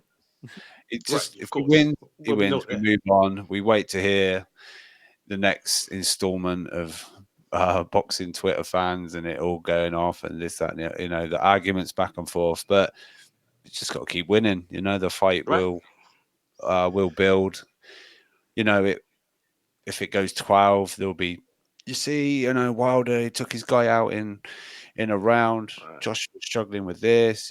Wilder's definitely going to whoop AJ's ass, or you know what I mean. But if it goes 12, but Joshua's completely beat the guy up, won every single round, I think then we look at the scenario of but look at Joshua's maybe his boxing skills and what doesn't Wilder perform well against, like a decent, a good boxer.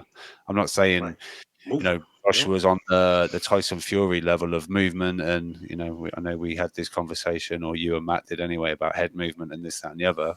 There's not many that are going to be like Fury in the heavyweight division, right? So ultimately, I don't think going 12 or going the distance hurts him that badly. It's maybe not the best look. The point of Joshua going to America is to make an impact, and if he goes through like a Joseph Parker style, bit of a dull 12-rounder, then that's not going to sort of do well as far as pleasing the zone and the American audience. But I don't think Andy Ruiz is coming to make this a boring fight anyway. So I think it's going to be. I think there'll be a stoppage in this one anyway. Yeah, he's predictable. I've never seen him adjust. Never. In the times I've seen him fight quite a bit, I've never seen him adjust. But I would say this: if it would, my opinion would be of Anthony Joshua is not that it doesn't degrade him as a fighter. It just simply speaks to the style that he's faced with. Because fighting is styles. You can you can have a more impressive record. You can have faced a more impressive competition and just meet a certain style that gives you problems. Yeah. And so I would think that if it happened to go that way, it wouldn't say nothing bad about Anthony Joshua as long as he's victorious. But it just said that particular style gave him a little problem, but he still figured it out. He adjusted and won. That's what I would say. And you couldn't say anything else unless Ruiz come in and knock him out, which ain't happening. Anything can happen, but I doubt that very seriously that's going to happen. I mean, look, go ahead. Traditionally where Joshua has struggled has been the guys like quite shorter than him. Obviously, as the levels have gone up as well, like he fought. It's just short. the style. It's not the height. It's the style that they bring. I'm just saying, like Povetkin was coming up, trying to get underneath the jab and looping in big shots. Parker was a shorter guy. He didn't. Takam was a shorter guy. Getting, he tried to get close, and I think the head drove into Joshua's nose. And to a degree, Dylan White, not in the same way, because obviously Dylan White isn't as short as some of those guys, but in similar sort of fashion. And Joshua's even said it himself, so whether it's something he recognizes himself, but I didn't see him having that hard of a time with Dillian White than people kind of say to me when I watched that fight. Dillian White did catch him, but he had his spots, but I think AJ was sort of slowly ramping up. And that's the thing. People are comparing like Wilder with his one punch knockout power and Joshua's seemingly lack of. But I think Joshua he got power now. He more punishes people, he like beats them up. He'll take it out of you. Right. It just was like I'm kind of with Matt with that Parker fight. It just wasn't a lot going on, but it was more of a chess match going on in there than a fight. And but here's another thing. This is why I have to take my hat off. Any real boxing fan or person, if you know boxing, sometimes it turns into that a thinking competition there.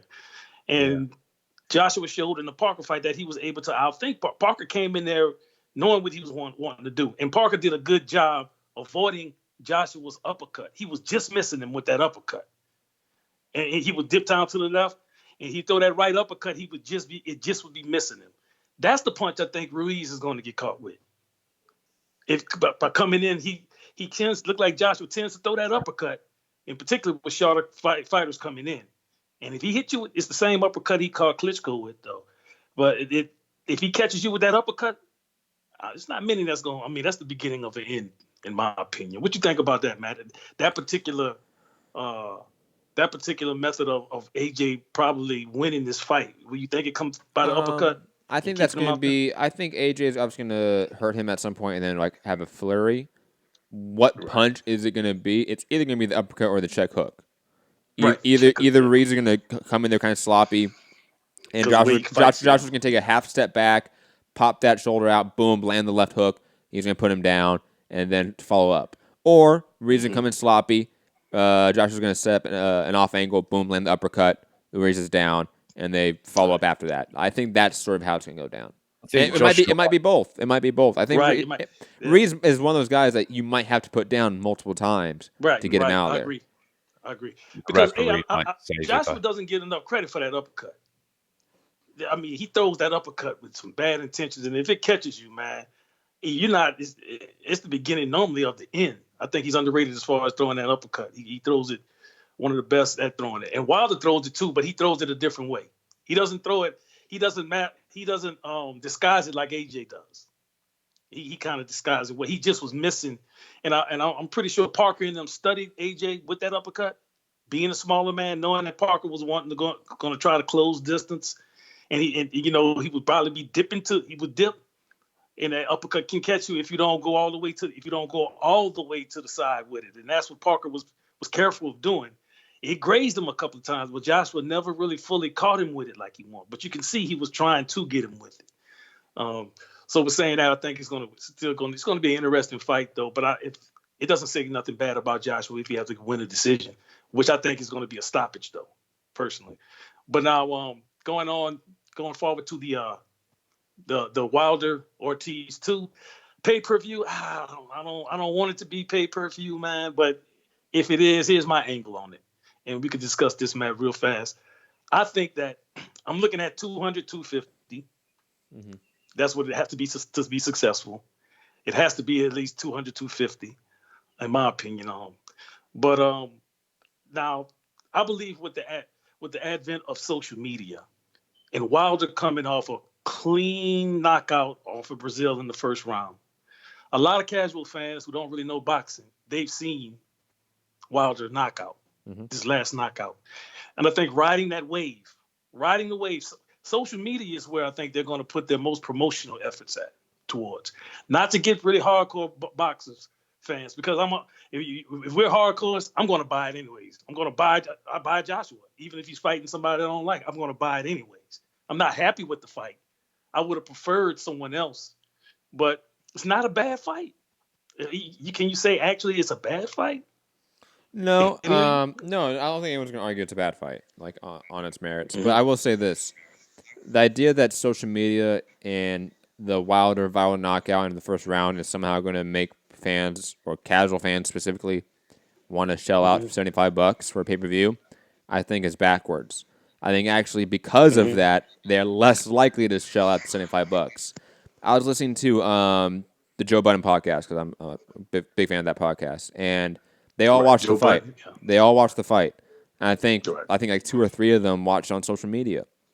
I think most people will realize nowadays, why the fuck would I pay $75 for that fight when I can watch on IG, Twitter, and it's gonna be a first round, second round, third round knockout. Yeah. And even then, even if it's not, I mean, watch a clip of it online anyways and see the knockout. Why would I pay $75 for it?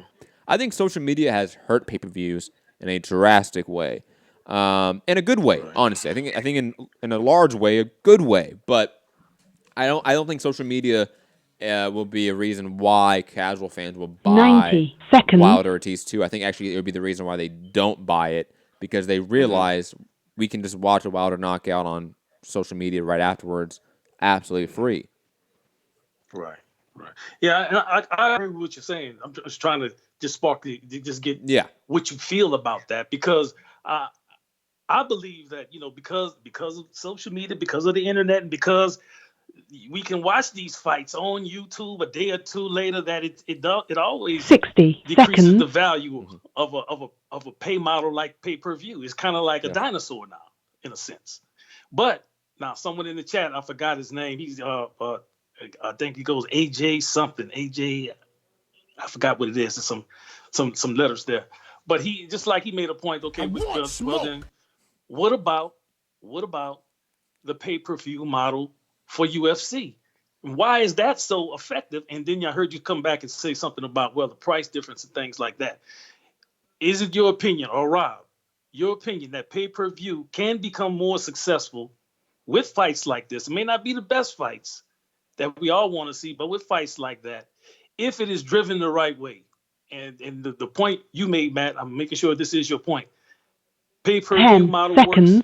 works so well with the UFC because it doesn't give you just one attraction. It gives you multiple attractions as far as championship fights and things of that nature. Is that right? Is that your position? Yeah, I'll put like very basic way of putting it, but yeah, I think that's a good way of putting it. That the UFC offers you, in theory, for pay-per-view. Not all pay-per-views, obviously. This isn't a blanket. Because that model's not hurting. That pay-per-view model's not. And even with social media and everything. Well, I'll push back on that. It actually is hurting. Is it? Yeah. I mean, not failing. Is it not failing? No, it's not failing, because obviously they're still doing it, but it definitely is hurting. I would say this, in the last year and a half, 2 years of the Fox era, so 2016, 2018, pay-per-views for the UFC were going down drastically. They were hitting new lows for the Zuffa era. So when the Fertitta brothers and Dana White, when they came and bought the UFC from, I think it was SCG Entertainment in like 2000, 2001, they had not reached those low buy rates until 2016, 18, well into the Fox era. So I don't know if necessarily that is true, that the pay-per-view model is successful for the UFC, but I will say this, their bottom is far different than boxing, and what they care to hit is far different, especially in the last month with their new deal with ESPN. For those that don't know, all of UFC pay-per-views going forward are solely, exclusively ESPN Plus broadcasts. So the only way you can get a pay-per-view from the UFC is to have a subscription to ESPN Plus and then pay the $60 to buy the pay-per-view.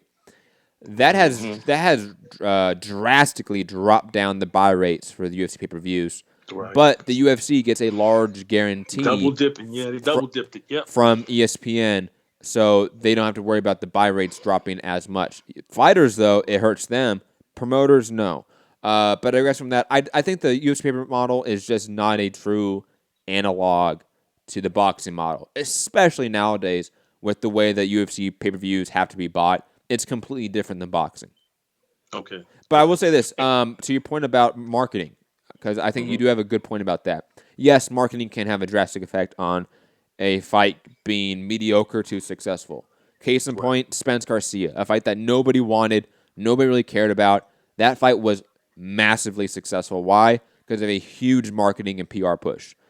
Terrence Crawford, Amir Khan, two guys that largely would have a bigger profile in the U.S. Guess what? That fight did a lot worse. Why? Because there's no marketing behind that. So you are right that Wilder Ortiz 2 can be successful with a huge marketing push. But that also drives up your cost for the budget for that event. So it would be curious to see what the marketing budget for that event is like, and it can make it successful. When I say social media, I just think about this, because the way I thought about it was, Wilder's popularity has grown. It's exponentially. You have to admit that. Yeah. His skills, we could talk about all that stuff and everything, but his profile has grown so largely. And without being pushed that much, well, now you're seeing him now on TV shows. You're seeing him in, like, he was on Billions. Mm-hmm. You're seeing him do things a little bit more now. We're just talking about 3 or 4 years ago. It was nothing, right? Not even the social media attention he's getting right now.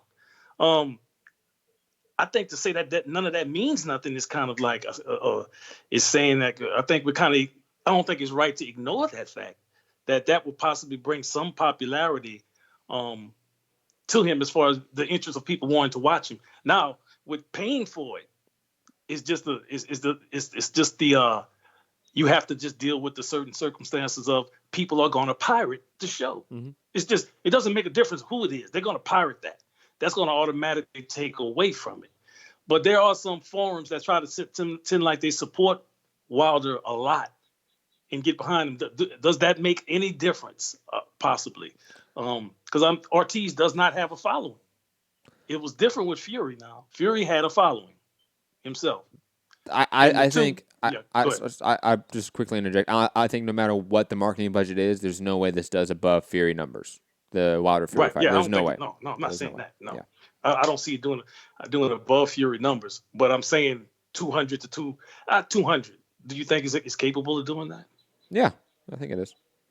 Yeah. What do you think, Rob? You think? And I know from Rob, and I know from UK numbers and Joshua, that sounds very like nothing. But the two markets are very different. Would you agree with that, Rob? Yeah. I mean, look, we pay 1/3 of the price. So if you think it's going to do 200, that's equivalent of which would be nothing to you guys. But I mean, just as that from a fan perspective, there's a bigger audience seem like there for boxing. That's always my argument is if you guys could drop the price, can you guarantee more eyeballs on the fight? That's the the $64 million question or whatever. It's right. If we drop this to 50 or 45, does that guarantee we'll get X amount more buys? I don't think so, especially current era. One way to really do a quick litmus test on that to me is that look at when it's free on Showtime or something like that, and look at the viewership there. They don't have to pay for it. It's always going to be bigger than the pay-per-view. Seem like it, right? Yeah.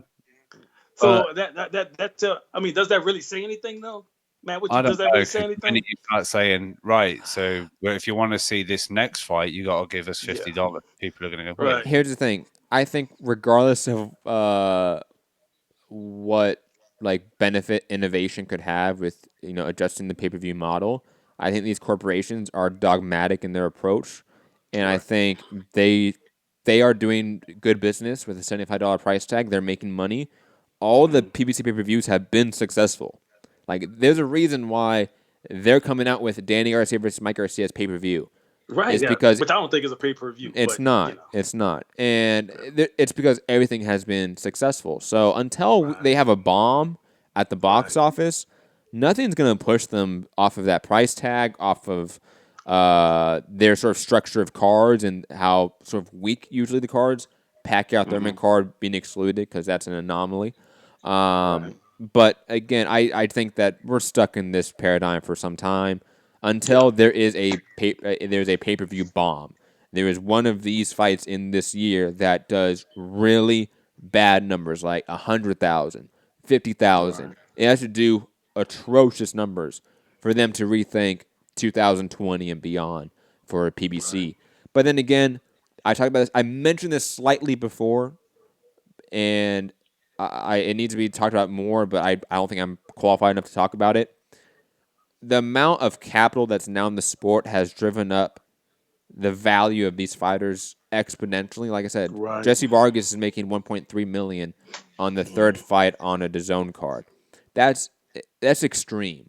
So these more traditional models that aren't new companies that aren't concerned about losses, like a DAZN or ESPN Plus that have the Disney fucking behemoth behind them, a Showtime, a PBC, a Fox, they're gonna have to adapt with these pay-per-views to sort of try to keep these fighters attached to their promotion outfit in a sense. And until these market values dip back to honestly a more reasonable value, promoters are going to be forced to do pay-per-views to keep fighters here. And they're going to be forced to do pay-per-views for these big fights because these fighters are asking for so much. And even though the capital has been flooded or the market's been flooded with capital, it still is not enough to sustain what these fighters are asking for in the top 1%. And until that's adjusted, we're going to have this issue also, in my opinion. Right. Because I'd love to see how they budget these things. Because one of the questions in the chat was, in particular with Wilder Ortiz 2 being pay-per-view, how do they fund that? That was one of the questions, you know. And I can tell you this based off of what I understand. I understand that a fight like this would not be made if they couldn't fund it. That's all I can say. I can't crunch the numbers. I don't think no one can. We can't. We're not sitting there when Wilder's advisors, he gets with Al Heyman and sit down and say, okay, we're going to make this Ortiz 2 fight a pay-per-view event. Here's how we planned on. Here's what we're going to give Ortiz. Here's how much we plan on making. It has to be some kind of conversation like that based off of data we don't have. Right? Yes, and also I would say no, I would disagree with you. Yeah, I would say in large part that, and also whether or not they have the money and whether or not they are a revenue generator are two very different things, right? Mm-hmm. PBC, I would assume, and Showtime and Fox have enough capital to make these fights. They do. They make as well as investors. And that's included in that sort of bubble, I would say. Now, are they going to make money on this event? And when I say they, I'm talking the networks or the promoters. That's a very different argument, in my opinion. Right. But they have the money, and there's a thing called loss leaders. They have the money, right? Yeah. Like, if anyone's asking, like, how do they have the money for that? Like, you ask them how they have the money for Canelo fights. Like, how do they have all these massive guarantees? And they have less than 1 million subscribers in the U.S. Like, there's ways. Like, they're going to make money. Right. Are they going to net positive money? Maybe not. But they're probably okay with that. Right. It's just like any business. Sometimes when you take it in, when you invest in a new direction or something, it's not guaranteed that your first endeavor is going to give you a turnaround, or you may fail on it a little bit. But you'll definitely know if you're going in the right direction or not. But I wanted to bring that out and wanted you to discuss that matter a little further, because someone in the chat was saying it was their biggest question seemed to be where the money's coming from. Like, there's so much money is never the problem. Money's not even the problem. It's not the reason why AJ and Wilder's not fighting. But the money is there. Yeah, if they fought today, the money is there to make everybody happy. When someone says that, in regards to anything in this sport, just ask them again. Like, are you talking about them making revenue or them having the funds to put on the event? Because they're two very different topics of conversation. True. The fund, and I'm talking from the perspective of the funds being there. Yeah, and they're there. When contracts are signed and guarantees are made, those people will get paid. You know, and that's kind of the area I was going with that, though. But with that, man, I'm gonna go ahead and call it a night. Salute once again to the bearded Matt. Keep your beard on, brother. Keep the beard on. I like it with your beard, man. You go hard. And the nefarious UK Rob, my man. MCR family salute. Peace, Lou. Always a great call. Well, ladies and gentlemen, that's going to be it for today. Hit the like button, share the show on your way out, subscribe. Go to patreon.com/Mixed Combat Radio. I'm Matt Hunter, MCR, all platforms, Twitter, Instagram, Snapchat, anything. Snapchat's dead, though. Nobody cares about Snapchat anymore. I've realized that. But digressing, Joshua Ruiz preview. Let us know your thoughts and predictions on the fight below in the comment section. Wilder Ortiz 2 being pay-per-view. Are you guys buying it? What are you guys' predictions on the buy rate for that card? Let us know in the comment section below. Rob? Yeah, UK Rob, MCR, Instagram and Twitter. Hit me up. Let me know, or let us know in the comments any lists you want us to make for like some content, like I don't know, the top 5 knockouts of all time, or I don't know, your favorite, I don't know, whatever, just a list of stuff. We'll put some content out. If you haven't seen it, go and check it out. We've done UK prospects, we've done, I think Matt's still working on the whole pound for pound list. We've done top 5 pound for pound defensive boxers. We've done top 5 heaviest punchers in boxing today, which got some people upset. Zulu in particular. It's all good. He's a good guy. But Wilder Ortiz 2, I'm not paying for it because it's not going to be on pay-per-view for me, but I ain't really that bothered about seeing it. I know personally, I think I know what's going to happen, so and it's not a fight that you need to right the wrongs or correct the controversy or anything like that. You got wobbled, but you came through it, and you knocked the guy out. There's no issue. I'm not like, oh, you've got to play that one back. You know, it's done. But Rob, come on, you should know this as a matchroom zombie. Obviously, the WBC protection squad came in and hired that ref out, and they made sure that Wilder was safe and that he was able to survive the round. You know, we know that. You know. Yeah. Well, Paulie said it on your commentary, right? But you can't do that. And that's wrong. That shouldn't be allowed. So you know. Fucking Paulie. By the way, Matt, just go and check the title of the latest IFL interview with Paulie. Just have a quick look. But you're going to love it. Yeah, but forget Wilder for now. Forget all that shit because it's Joshua fight week. The people are turning up. The public workouts look stacked full of people wanting pictures and that. So he's over there doing his thing. But yeah, check us out on the next few days. I'm sure we'll have some more content for you guys, and obviously wait, this is the headline? No, it must be a different video, right? The headline is animated Paulie Malignaggi tries reasoning with cab driver who refuses to move away from bus. Is that the headline you're talking about? No, with IFL. Yes, that's an IFL one. Oh, here we go. This is the one you're talking about. First off, the fact that wasn't the one you're talking about and that was still massively weird. Jesus Christ. I didn't even know what that one is. Quote from Paulie. I will spit on your mothers. Paulie Malignaggi blasts Conor McGregor and reacts to Wilder Ortiz too. He's a by the trouble way, man. he's not talking about Wilder and Ortiz's mothers. Just in case you wondered, people who aren't in the bubble. Yeah, he said, he was. Yeah, anyway, I'm not giving it any more mind than I already have. But yeah, obviously the live fight chat on Saturday/Sunday morning. Goddamn American fucking pay-per-view. Never mind. But yeah, hit the thumbs up.